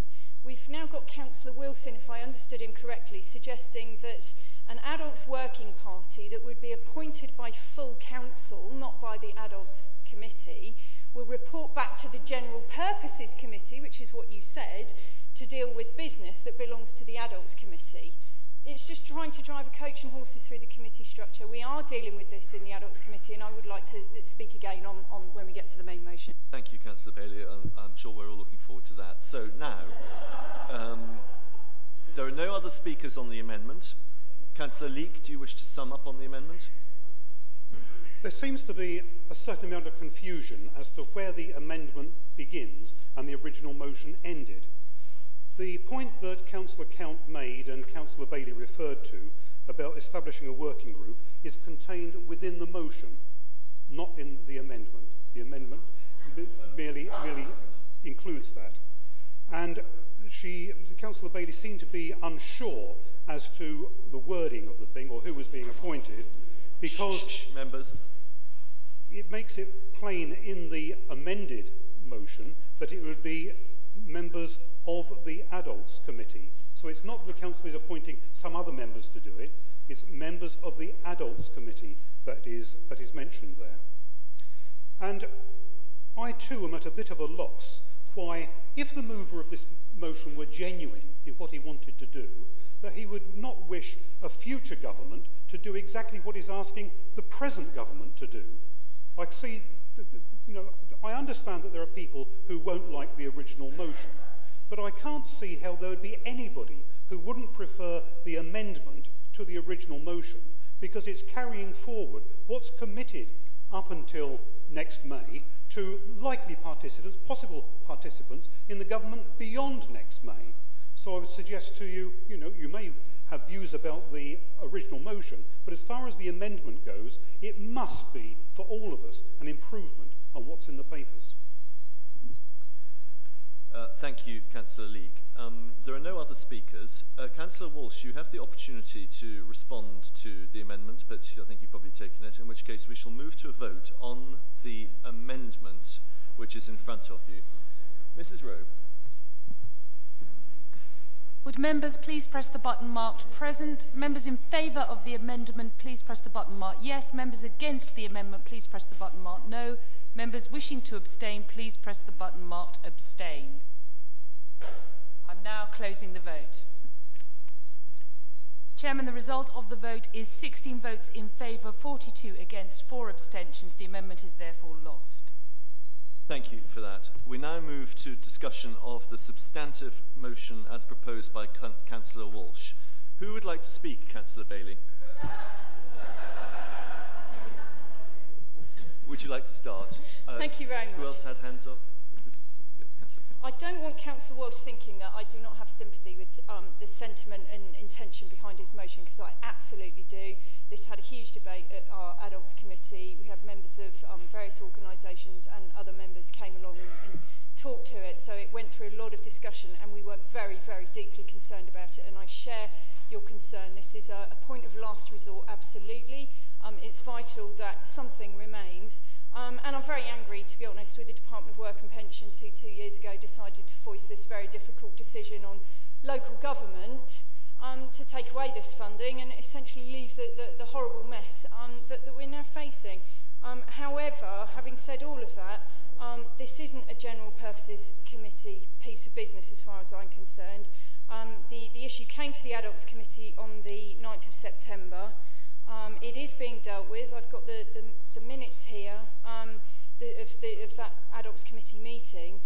The first part of your actual resolution there is to write to the Department of Work and Pensions. I can confirm that on the 9th of September at Adults Committee we called for that to happen, and that has actually already happened. So there's a copy of the letter here. So be reassured that we have already written as a council to the Department of Work and Pensions. So we're already, registering our protest about this. So that's already happened. And as Councillor Count has already referred to, the Adults Committee also resolved to send a working party away to look into the options that might be available to us. And the options that are up for consideration are to look across the whole of Cambridgeshire and see whether there is a much more imaginative solution that can be brought to this problem. One of the things that I keep banging on about in the Adults Committee, for example, is people need access to white goods. We do currently run the recycling centres. There is a freely available source of white goods if we can get them up to scratch and get them out to people. So that's one tiny example of a solution that's out there, very cost-effective solution. So there are other ways of dealing with this. We've sent the officers away from the Adults Committee to ask them to investigate these options, talk to our partners and the other stakeholders, and come back to us. And we're not swinging our heels on this. We've asked them to come back to us in November with a series of options when we will look as a committee at what we need to do about this. And then I think we need to, make decisions based on the information before us once we've done the investigations. And whether that then means, looking elsewhere for funding or whatever it might be, we will deal with it. But this is a piece of Adults Committee business. It's for adults to determine. It's not for either the full council or General Purposes to mess in either the business of adults or the budget of the Adults Committee. And I think collectively, we will sort it out through the Adults Committee. So I'm afraid, although I agree with the absolute sentiment behind it, I can't support the motion. Thank you. Councillor Count. Thank you, Chairman. I'm chair of the General Purposes Committee, and this motion calls for me to set up a working group to examine the factors.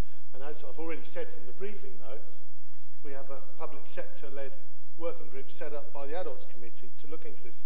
So I feel it would be totally inappropriate to go down that route. And I also feel that it's inappropriate for council to, however well-intentioned, circumvent the committee procedure that way.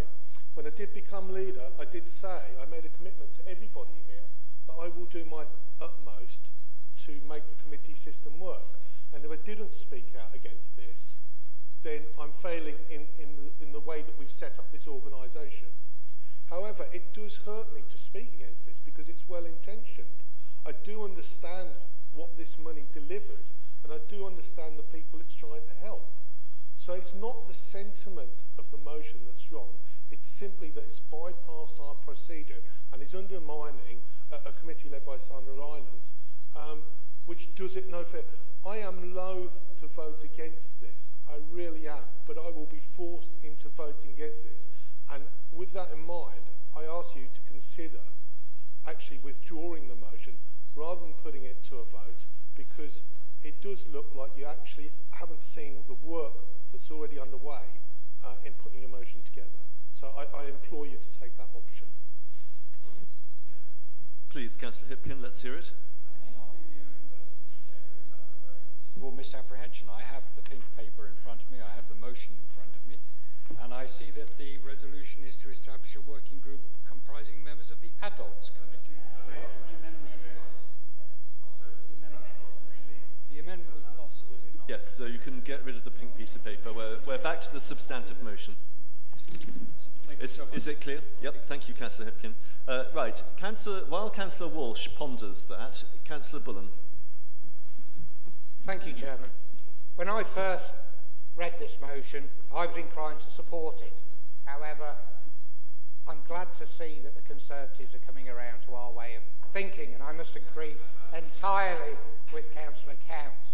There is a lot of work going on in the Adults Committee already, and with the new committee system, I firmly believe, like Councillor Count, that by passing this motion, this council is imposing a will on a committee where the results of the work that committee is doing are not yet known.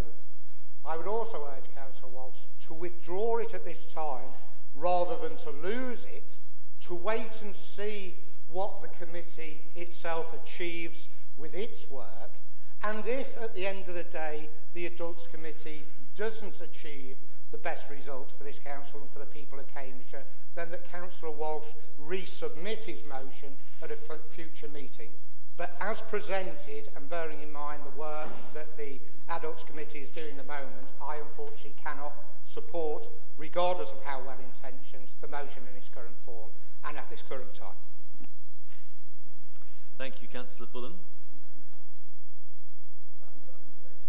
Councillor Walsh, would you like to do so? I mean, I can see where the Conservative group has very helpfully come to a sort of halfway house on this. I mean, I do think that there's clearly the political will to maintain this scheme in whatever form, and I do think we need to take some kind of opportunity as a council to approach the Department for Work and Pensions again, because that's what's happening as we speak. We can do it again. There's nothing wrong with doing it again with the unity of all the political groups. And I do think, I do see the case for making cuts in other departmental areas of spending in order to prioritise this, and it seemed to me that general purposes is the place to do that. So there's clearly somewhere where we can make progress in order to get the outcome I want, which is to maintain the fund. And if withdrawing it helps me achieve that, then I'll gladly withdraw it, because I don't want to lose it and then not be able to bring it back. Are you formally withdrawing your motion? Yes, so I'll formally withdraw it. Do you have the agreement of your seconder? Yeah, happy? She seems happy. Could I just say something? Now hang on a minute, Councillor Scott. The opportunity may well have passed, I fear. If you agree that Councillor Walsh can withdraw the motion, then there is no further debate. If you don't agree, then we carry on to a vote. Are you happy to agree? I withdraw with reservation on the intelligent contribution I would have made.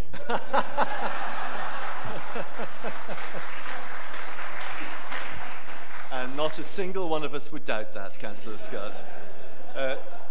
Councillor Walsh, your motion is therefore withdrawn. We shall move on to the next business, which is questions on fire authority issues. I propose to take questions on fire authority issues dealt with in accordance with the guidelines agreed by Council, and members have a summary of the guidelines in front of them on green paper. There is a report from the Fire Authority included in the Council agenda on white paper. Councillor Sir Peter Brown, the Chairman of the Fire Authority, will respond to questions on behalf of the Fire Authority. Other members on the Fire Authority are welcome to comment if they wish. So who'd like to go first? Well, Chairman, perhaps I can go first. Of course. You appear to be on your own at the moment, so make the most of it. No, it seems to be my lucky day, because on Friday your chairman, or our chairman, emailed me to say if there are no questions, he'd like to put a question. So I don't know why he's staying away today. Perhaps I'm not quite sure. Anyway, I thought what I would do, I've got the answer to the questions he was going to ask. So I thought it might be helpful if we had those on record, so when he's back next time, he can see that I've got the answers for him. And it really, it's about page 1 of the report, item 1.5. He was asking me about productivity. What is productivity in relation to the fire service? Well, I've thought since he was a member of Fire Service. But anyway, that's where we are on that one. And the answer to that question is basically, we did lose quite a bit of money through that strike. The official answer is, productivity relates to time officers have spent away from their normal day duties on the strike, covering the strikes. So it has really lost productivity. He then asked another question about risk and development at the size of Northstowe. And he was asking me then, why did an FA request for a 106 provision at Northstowe if they did not actually want a station? The answer to that question is basically, what we're looking to do is to mitigate a need some of these areas where we haven't got fire stations. And what we're looking to do is fitting sprinklers around Northstowe to prevent fire in the future. So they were the two questions that I had from Councillor Reynolds. I thought also, if there are no other questions, I could just update you on the meeting we had last week in terms of where we're going with our work with the unions. It has been my priority since I took the chair on that we would actually meet with the unions on a regular basis and have more of a dialogue. And I'm pleased to say that's been very successful. Sometimes a bit time-consuming, but it's been worth it. And we're now proceeding to go to form a joint consultative committee, which hasn't met, I don't think, for something like 15 years. So, as from next February, we will have our first joint consultative committee, and on that basis, we're going to meet on a 3-monthly basis to talk about issues within the fire service, issues of trust and issues from the SMT to the unions, so that we as members of the authority can actually get involved, because sometimes we're the greatest will in the world. We find us in the middle of the debate, if you like, with the SMT and with unions, and we seem to be sort of pincered sometimes. So I thought it would be a good idea if we actually had this JCC committee. It's been welcomed on all sides, and we'll just see how it goes. Thank you very much. Good. We'll move on to the next item. Perhaps, Sir Peter, we might have those answers sent to us by email as well, if you'd be kind enough to arrange it. Thank you very much. Next item, 10B, oral questions, dealt with in accordance with the protocol agreed by group leaders and chairman of council. In consultation with the monitoring officer, you have a summary of the protocol in front of you on lilac paper. Could I remind members that questions which could be asked on other items on the council agenda should not be asked as oral questions? So, let's go. The first is Councillor Jenkins. Thank you, Chair. And I think the appropriate person for this question is Councillor Hickford. He's ready. We did have a wet weekend, and there was a yellow weather warning across East Anglia. Fortunately, things were not as disastrous as they could have been, but nonetheless, as you drove around yesterday and today, there's a lot of standing water in the streets of the villages of South Cambs and possibly elsewhere as well.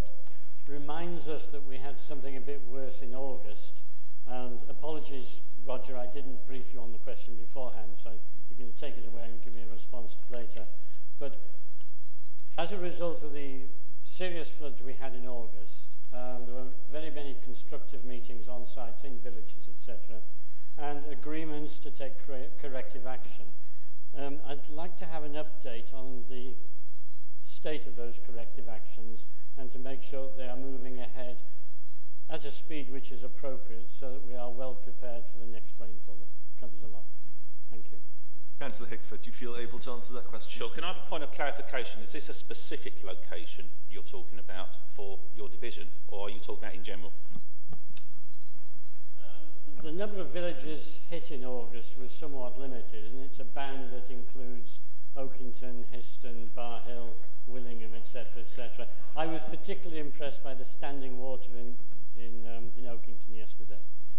No, sure, thank you. And March as well in that, I understand. So I will investigate and get a response back to you. As you say, you didn't give me prior notice of this one. Okay, thank you. Thank you. Councillor Reeve. Withdrawn, please, Chairman. Thank you. Councillor Dent. Thank you, Chair. This is for Councillor Hickford. I have pre-warned him. It's with regards to school crossing patrols. and currently in the village of Bassingbourne, the school crossing patrol person retired last week. I've been in contact with the officers, and they are saying that they've had 2 applicants to fulfill these positions, but it will take between 8 and 10 weeks before anyone will be able to take place there. This is a very dangerous piece of road within Bassingbourne where 4 roads converge. There are flashing lights there, but if anyone has ever been in the village of Bassingbourne and seen the parents dropping their children off at school, they'll know it's a racetrack and take no attention to that. And the school crossing patrol is a vital part of this. I feel as a council we should have someone there, either as a police presence, or if we could put a temporary person in place until the people who are being checked and vetted are allowed to take their role. Thank you. Councillor Hickford? Yeah, I feel I might have to just keep standing today. Thank you for the prior notice, Councillor Dent. I understand the previous incumbent was retired on the 1st of October, and you've made your own investigations as to a replacement. It's my understanding, yes, we've had 2 applicants, but it can take up to 10 weeks to actually get someone in place. And this is because of the disclosure and barring procedure, and also should there be any medical questions that need to be answered. So we would all like, obviously, a quicker way of getting someone in place, but because it's someone working with children, we have to go through these procedures. As far as someone temporary, I will look into, see if we can do something. Off the top of my head, I don't think we can, but I will look into it and get back to you. Thank you. Thank you. Councillor Curtis.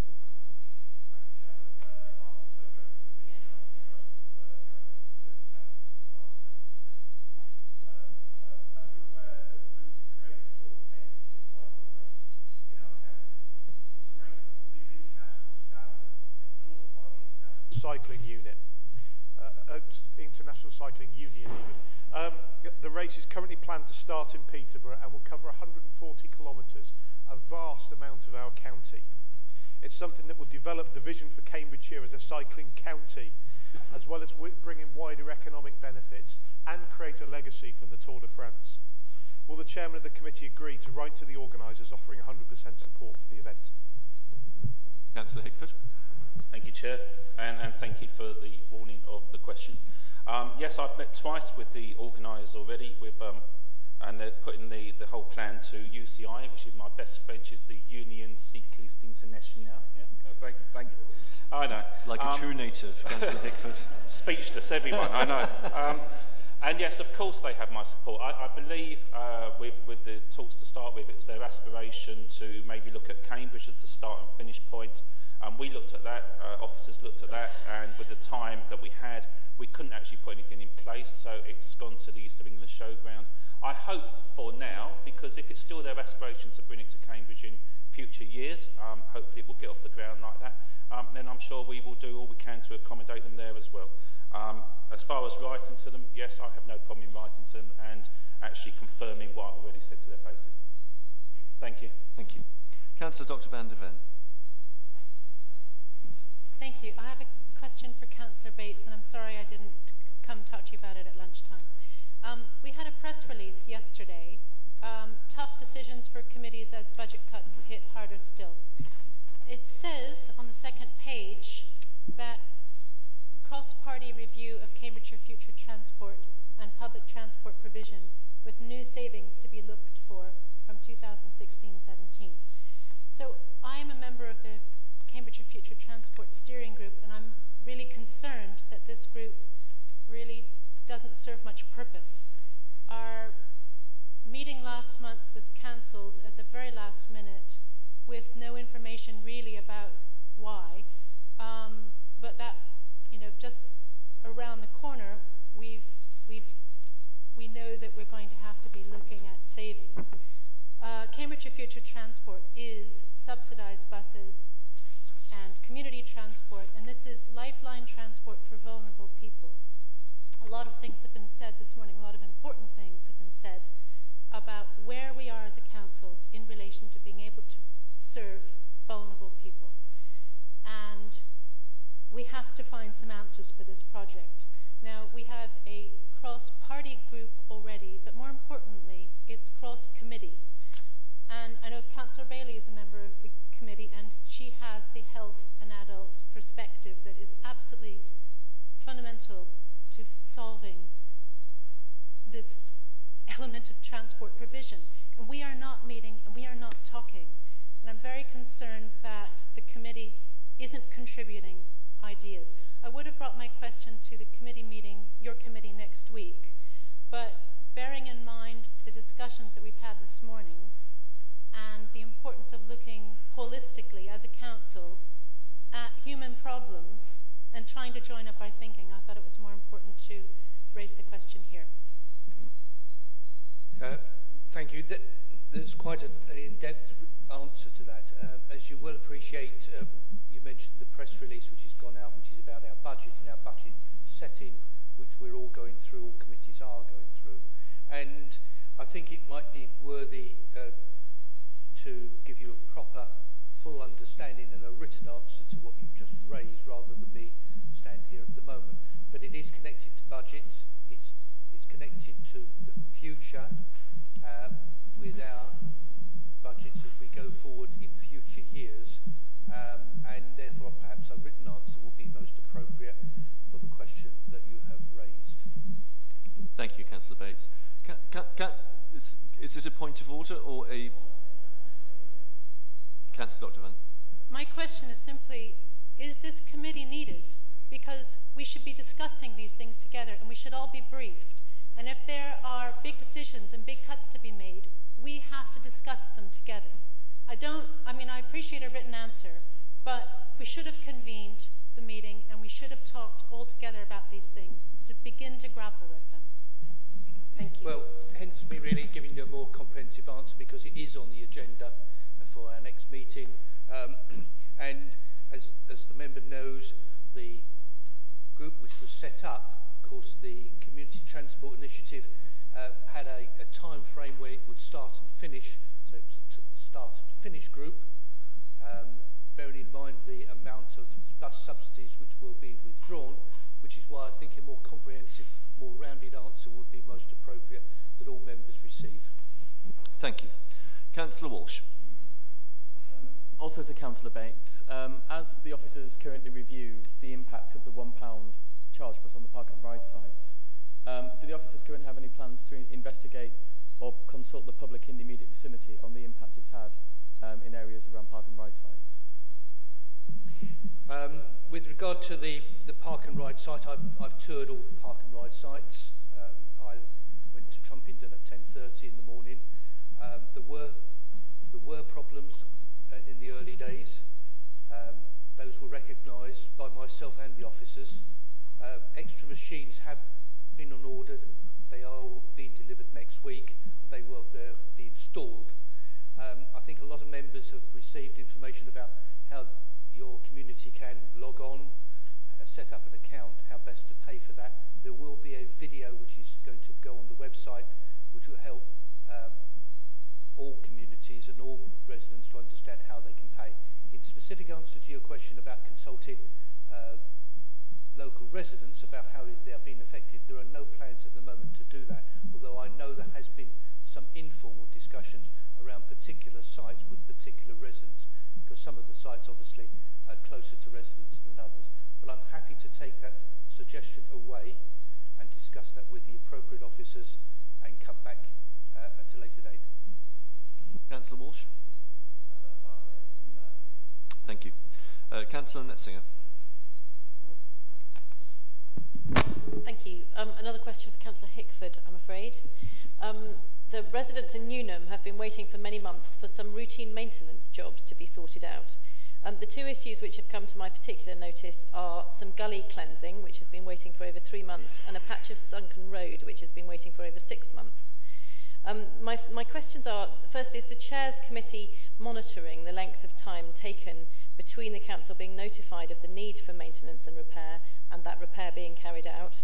And secondly, is his committee taking seriously the risk that flooding incidents being exacerbated by a failure to keep the drains flowing freely? The sunken road that I refer to is above a culvert which, if blocked, could cause serious flood problems in an area which is already recognised as at high flood risk. keeping these drains and culverts in good order is likely to be increasingly important as we face more and more extreme weather events. Okay, Chair. So I understand, first of all, it's a question of a sunken road in Newnham, etc. Okay. And are we, as a committee, monitoring these particular incidents? The simple answer is no. It's not the committee's function to actually monitor when things come in and when things are repaired, etc. We will always get updates if we ask them from officers, the same as you yourself can. And if you have any problem with that, then you can bring it to committee.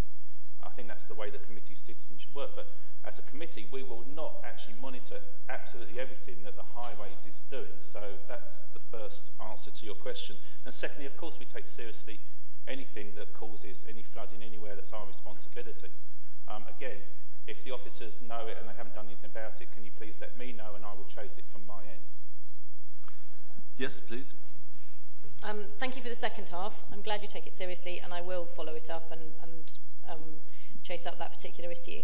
The first part of your answer, I do find quite concerning, because actually I do think it's part of the role of the committee to have key performance indicators, one of which should be the gap between when a piece of maintenance is requested and when it is completed. So I think I will follow that one up too, because I do think that's something that your committee should be looking at.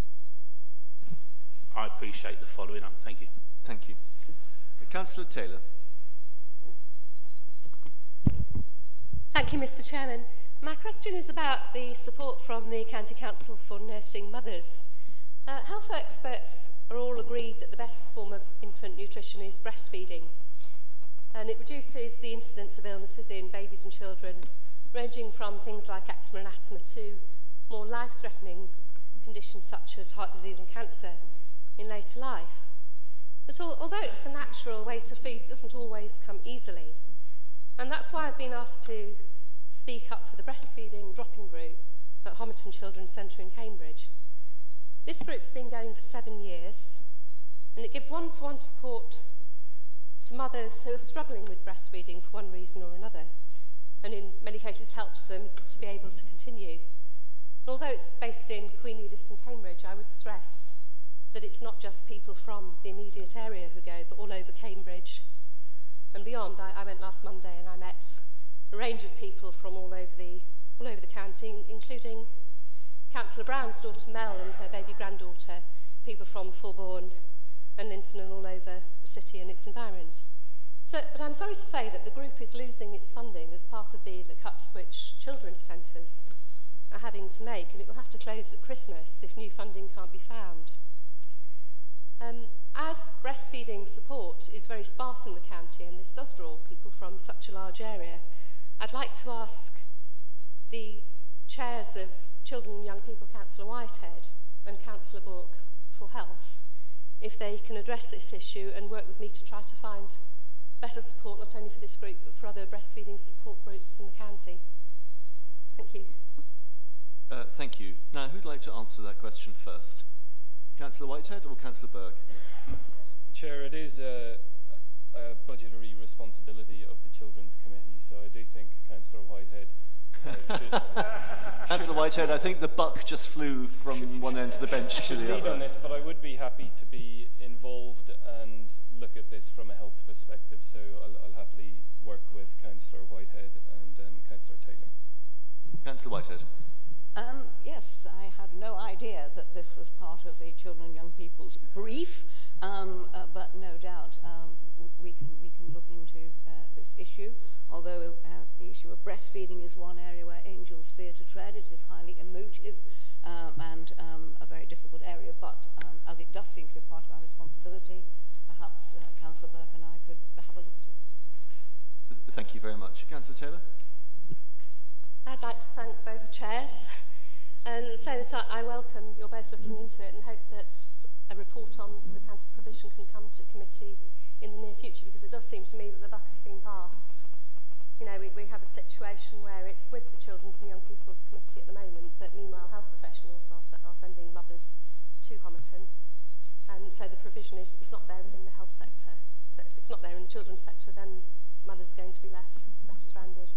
So I welcome your assurances. Thank you. Thank you. Any further comment, councillors? Okay, thank you. Councillor Downs. Thank you, Chair. My question is to the Chair of the Children and Young People Committee, Councillor Whitehead. First of all, could I ask you to thank the Education and Welfare Benefits Service for the production of this poster, which I think most people have had. I hope most people have had. You did that, did you? Oh, count me in, Ollie. Oh. This is a very important topic. It's about making sure that children sign up for free school meals in the early stages. £1,300 per pupil. It makes a huge amount of difference. So thank you for doing that. My specific question is to ask Councillor Whitehead if she shares my concern about the announcement yesterday from 10 Downing Street that there is a proposal to extend the remit of regional schools commissioners to look into and to intervene in all schools, irrespective of whether they are academies, free schools or maintained schools. The regional schools commissioners were invented a few months ago by the outgoing Secretary of State, whom I won't name, because he realised that he couldn't personally supervise 3,000 plus academies from his desk in the DFE. So he set up regional schools commissioners at a very expensive model. I say their salaries in the region of £140,000 each.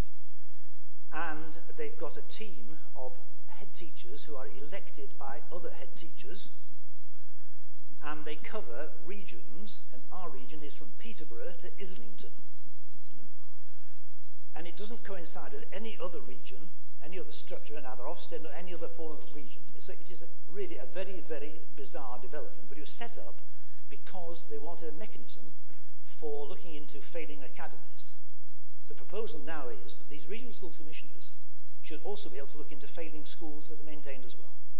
Now, my concern is that this is another very serious erosion of our local democratic responsibility. I'm very concerned about it. I hope you are. And will you give me your assurance that we can work together on this to try to prevent this happening? Thank you. Yes, I certainly do agree with Councillor Downs. I think this is not the right kind of solution at all. And it does seem to me that it's yet another idea to totally remove from anything to do with education local authorities. And I think it is a very bad move. I'd just like to quote two things. We have had in the county, in our maintained schools, one or two schools that were put into special measures. And because of the intervention of the county, of the local authority, we have turned those schools around rapidly, and they are now all functioning very well indeed. We are confronted at the moment with an academy which has also been put in special measures. And what happens to an academy that goes into special measures has actually not been thought through, because the plan is if a maintained school goes into special measures, then of course they are encouraged to become, I use the word encourage in inverted commas, to become an academy. But what happens when an academy fails or goes into special measures has not been thought about at all. And we do have one in the county at the moment that's in that position. And I did say to Keith Grimwald, well, what do they do now they're there? And nobody actually knows what they do now they're there. They're simply told, you're in special measures, you've got to get out of it. As if, they deliberately put themselves there and that they could then find the solution. And I really feel that this idea that there is one commissioner who can cover such a vast area and presumably does not have the resources to intervene in schools that need help, whereas we do. We have very effective ways of helping schools that are maintained, and I feel very strongly that that model should be common to all schools in Cambridgeshire, because at one level we are deemed to be responsible for them, but on the other hand we have no powers of intervention, and that just seems to me to be a nonsense. If we're responsible for levels of achievement, we're responsible for how well the schools run, we should have powers of intervention. And I don't think saying a commissioner is the answer is of any use whatsoever. And I agree very strongly with Councillor Downs that we should push for local authorities being the body that has responsibility for schools and also has the power to intervene and help schools to be the best they can. Thank you, Councillor Whitehead. Councillor Downs, I was very generous with your 2 minutes and very generous with Councillor Whitehead's response. Do you have anything else you want to add? Thank you for that excellent response, and it's a critical time in the formation of manifestos for next year, and this is a key issue which affects us all as locally, democratically elected people. Thank you. Councillor Whitehead, are you happy with that? Thank you very much. Councillor Sales. Councillor Manning. Thank you, Chair. This is a question to either Councillor Cantons Leader or possibly Councillor Maguire may want to answer it.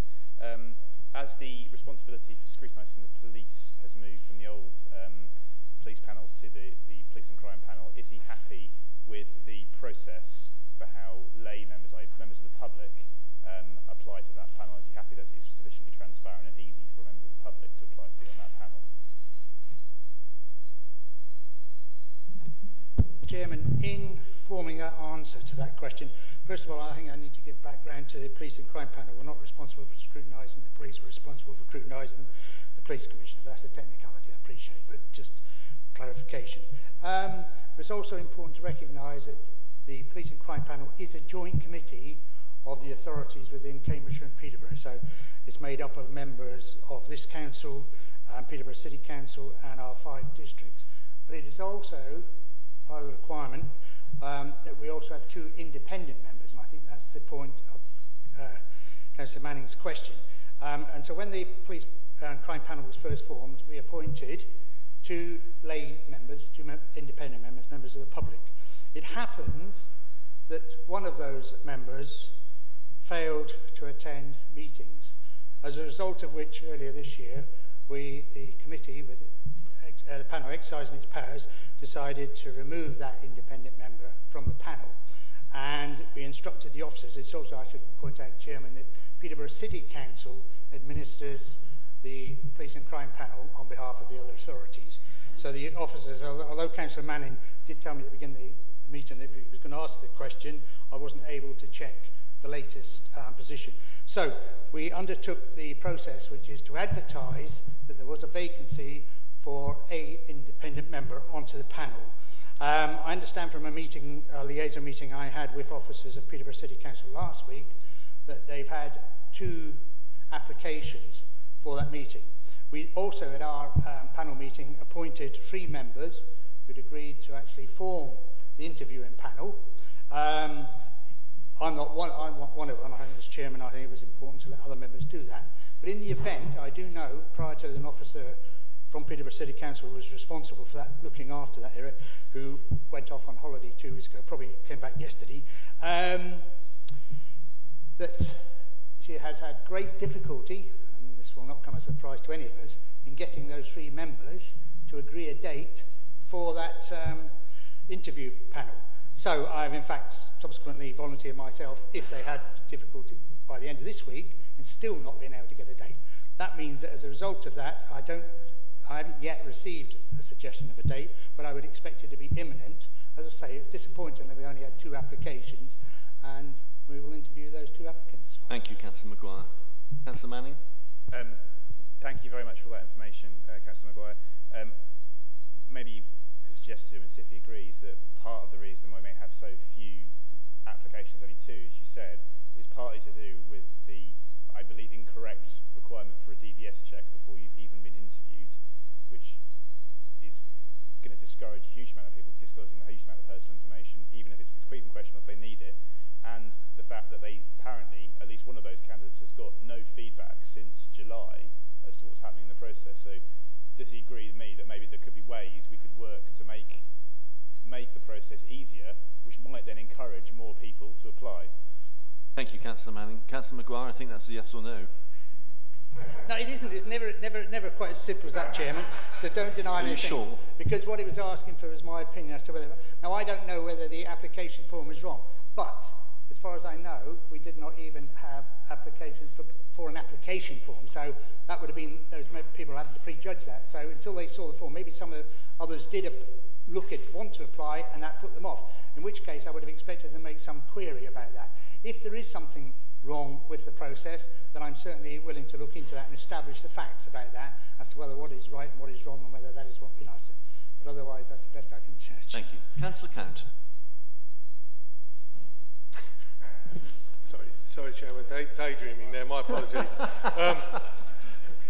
Yes, Chairman, it's actually a question for you in your role as the Chairman of the Constitution and Ethics Committee.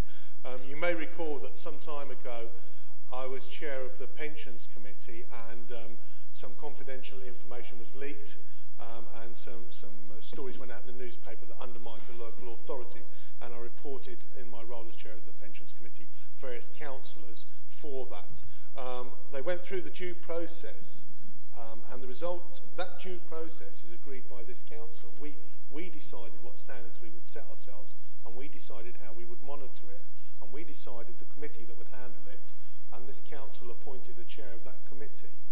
And in that process, I'm sorry to say that Councillor Leake was found wanting in his standards, and one of the penalties imposed by that committee was to ask Councillor Leake for an apology to our Chief Executive, Mark Lloyd.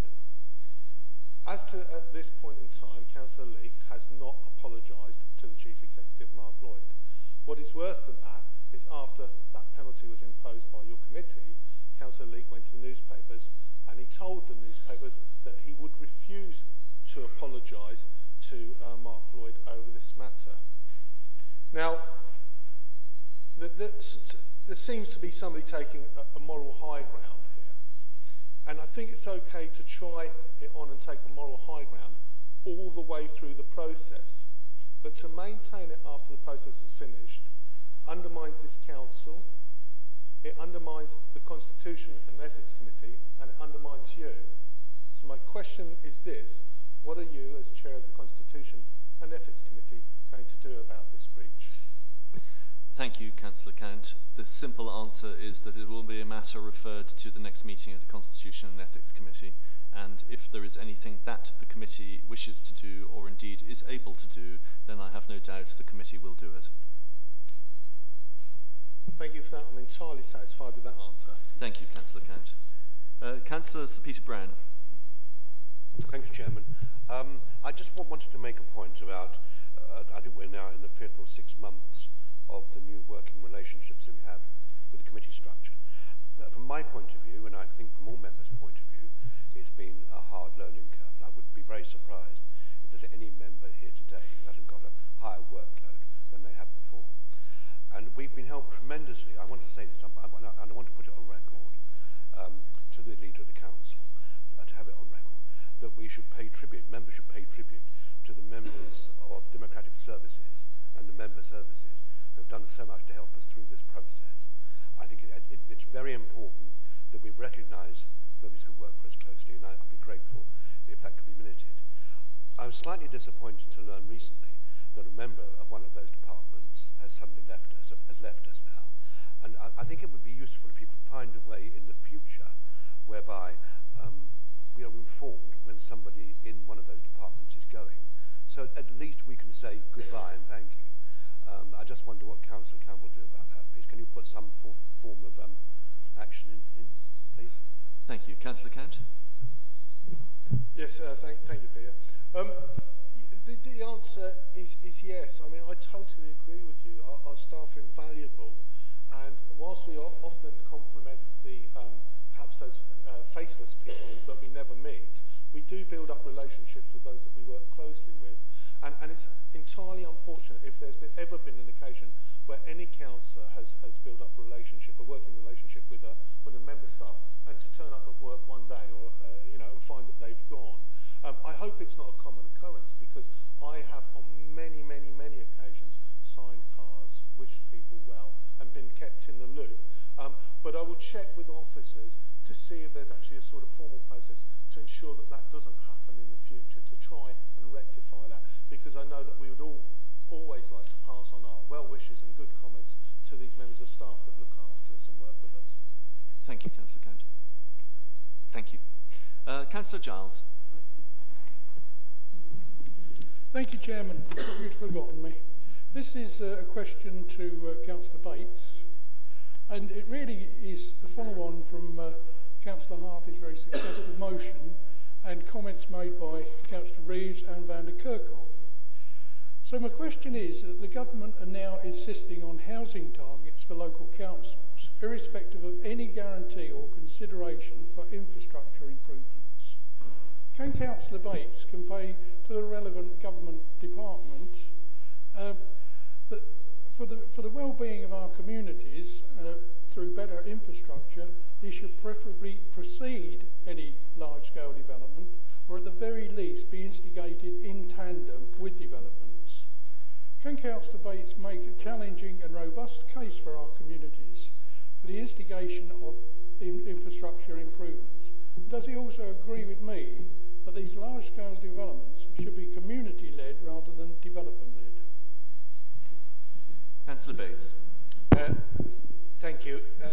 I'm certainly robust and will continue to be. I think the A14 is a good example. The A47, which is the Norfolk, being led by Norfolk County Council, particularly in the north of the county, which is high on the government's agenda. I will endeavour to ensure that the 428 and the 421 reaches up. The idea of, for instance, how you link development with the infrastructure is an interesting question which has been around for many, many years. You look at schools, we have a requirement to actually deliver schools under statutory agreements, and in which case actually gives us a lot better mileage in going to developers to secure Section 106 monies. And so some of it comes under legislation, some of it does not, and therefore that's where the difficulty lies. And therefore I will continue with my colleagues. District councils, remember, develop their local plans. They're all going through currently inspectors at the moment, and of course it is where the partnership comes, working with districts, across districts as well and across counties. That's why we've got a long-term transport strategy which is out for consultation, which will be coming to the committee, which is first the cart or the horse is what you're saying, okay? And therefore I think when you look about the jobs and if you look about employment, it's not just about housing, there are other things that need to be considered. But I see it very crucial that we all play our part at district levels, highways agencies, rail industry, it is schools, education. We all need to work together to deliver the infrastructure. We all have to bear in mind there is not that much money left in the pot, and therefore we will come under pressure as a county. We know that now, and we will know that in the future. So I can't give you a categoric answer because it's not in my gift. I will endeavour, and I'm sure the committee will support that, in doing our best to push these initiatives forward. Thank you, Councillor Bates. Councillor Giles, do you have a supplementary? Not really, but well, that was... if you don't, Councillor Giles, I'm going to move on. However, I'd just like to thank you for quite a full and robust answer. Thank you. Councillor Lay. You haven't forgotten me. No, This is directed to Councillor Count. Considering the fact that almost 700 of the March electorate have objected to a county council proposal to build houses on the Estover recreation playing field, does Councillor Count personally support their council's proposals? Thank you. Councillor Count. Thank you for asking me that question as leader of the county council, because I'm sure it's of relevance to everybody here, not. And although it's not supposed to be personal or political, I'm told the only impact of any discussion on that impacts me and very few other people in this room, because it is in my division.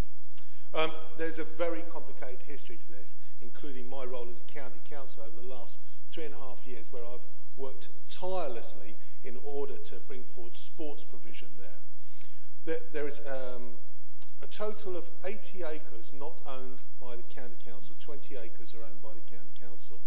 And these 80 acres would form part of an allocation in the district plan allocation as part of the core strategy. And the 700 signatures was against the 80 acres, not against the building on the Estover playing fields per se. Subsequently, that 80 acres has been removed from the allocation, but the actual policy still means that 249 homes could be built in that 80-acre block, of which the county council owns 20 acres. Now, because of that, the county council land has a development value, which is much, much higher than agricultural value. And the county council, by law, is obligated to seek best value for its assets. There is a little bit of tinkering around the edges that you can do, but basically, if I said to you lot, maybe not this lot, but you lot, will you relinquish £2 to £4 million of county council assets at peppercorn rent so I can get sports facilities in my division? Your answer would be no, and that's why that law is there, to stop people like from me abusing the system. Not that I would intend to.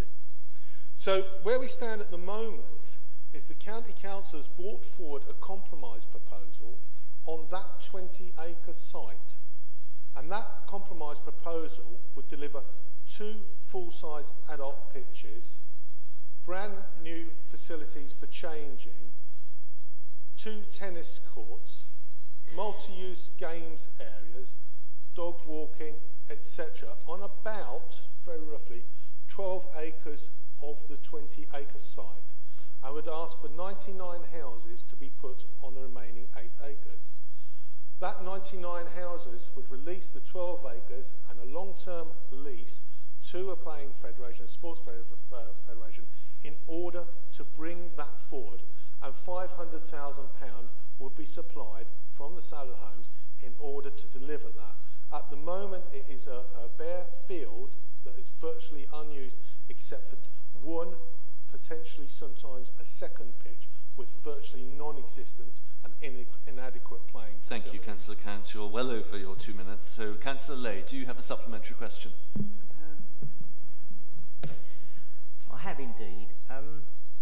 It does seem as if there's 700 of the electorate saying no. It could be political suicide for Steve Count to go ahead with this. There's got to be examination of the field archaeologically, ecology as well. And I do understand. I don't think it's appropriate for the leader to be challenged on an issue that is not a county council issue, but an issue for his ward. Councillor Lay, I think you're introducing a topic that we're probably not really supposed to. So, do you want to either refrain or do you want to rephrase your supplementary question? I'll refrain. Okay, thank you. Councillor Bywater. My question is for Councillor Hickford, so sorry to badger you again. This question leads from the debate we've been having regarding development versus infrastructure. This council's highways planning officers recently approved an access point into a new development at the St Andrews Way in Sawtrey, which is going to be heard by the District Planning Management Committee next week. For those of you who don't know the area, it is a sweeping bend with tree lined. The visible stopping distance when turning right into the proposed development is 70 metres. Given it is the national speed limit, does this council support designs that disregard the highway code, given the stopping distance at 60 miles an hour is 73 metres in good dry conditions? And I'm precise with those measurements because I've actually been there and measured it. And that doesn't take into consideration that when a vehicle will be turning right into the development and stationary traffic is backing up, that distance will be shortened even more. Thank you. Councillor Hickford. Thank you, Chair, and thank you, Councillor Bywater, for notice of this question. So, even though it's a national speed limit, which I believe is 60 miles per hour, the junctions and things like this are not done on national speed limits. They're done on the speed of the cars. And in this particular case, the 85 percentile was taken into account. That's the average speed for 85% of the vehicles, etc. And in this case, the results were that the 85 percentile showed an average of 34 miles per hour northbound and 37 miles per hour southbound. So that's a lot less than, obviously, the 60 miles per hour that people have in mind for the national speed limit. So I've been assured by officers that actually, in this case, the junction is absolutely appropriate. And I know you've had concerns because you've been out with engineers a couple of months ago as well. But rest assured, I have asked the question again, and they've come back and said it is appropriate. Thank you, Councillor Hickford. Councillor Bywater? Yeah, just a quick supplementary. Thanks very much for that reply. Can you give me assurances then that the design of this junction are going to be safe? I understand the percentile that's 34 miles an hour and 37 in either direction, but it only takes one vehicle to come around that bend at 60 miles an hour. Can you give me the assurances and to my local constituents that it's going to be safe? I think it's fair to say that we all have junctions like this, and I can never give assurances that you're never going to have an accident at a junction. All I can say is that the appropriate measures have been taken and put in place for this particular junction, and it should be as safe as possible given the circumstances. Thank you, Councillor Hickford. And finally, Councillor Burke. Thank you, Chairman.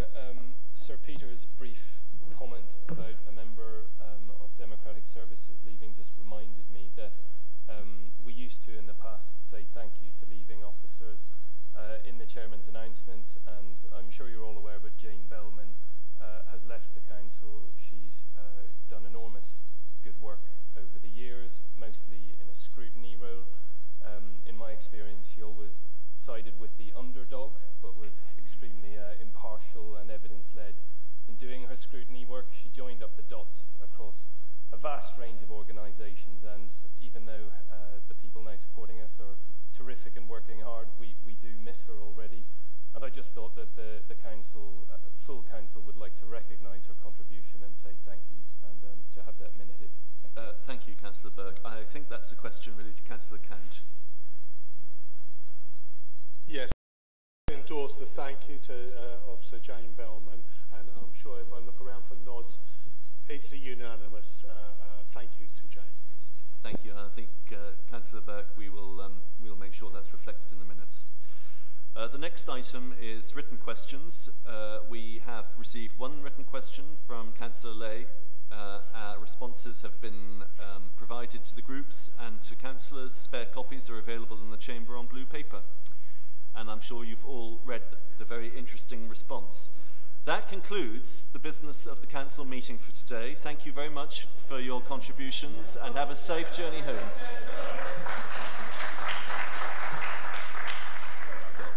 Well done, Roger. You asked very difficult questions, I thought.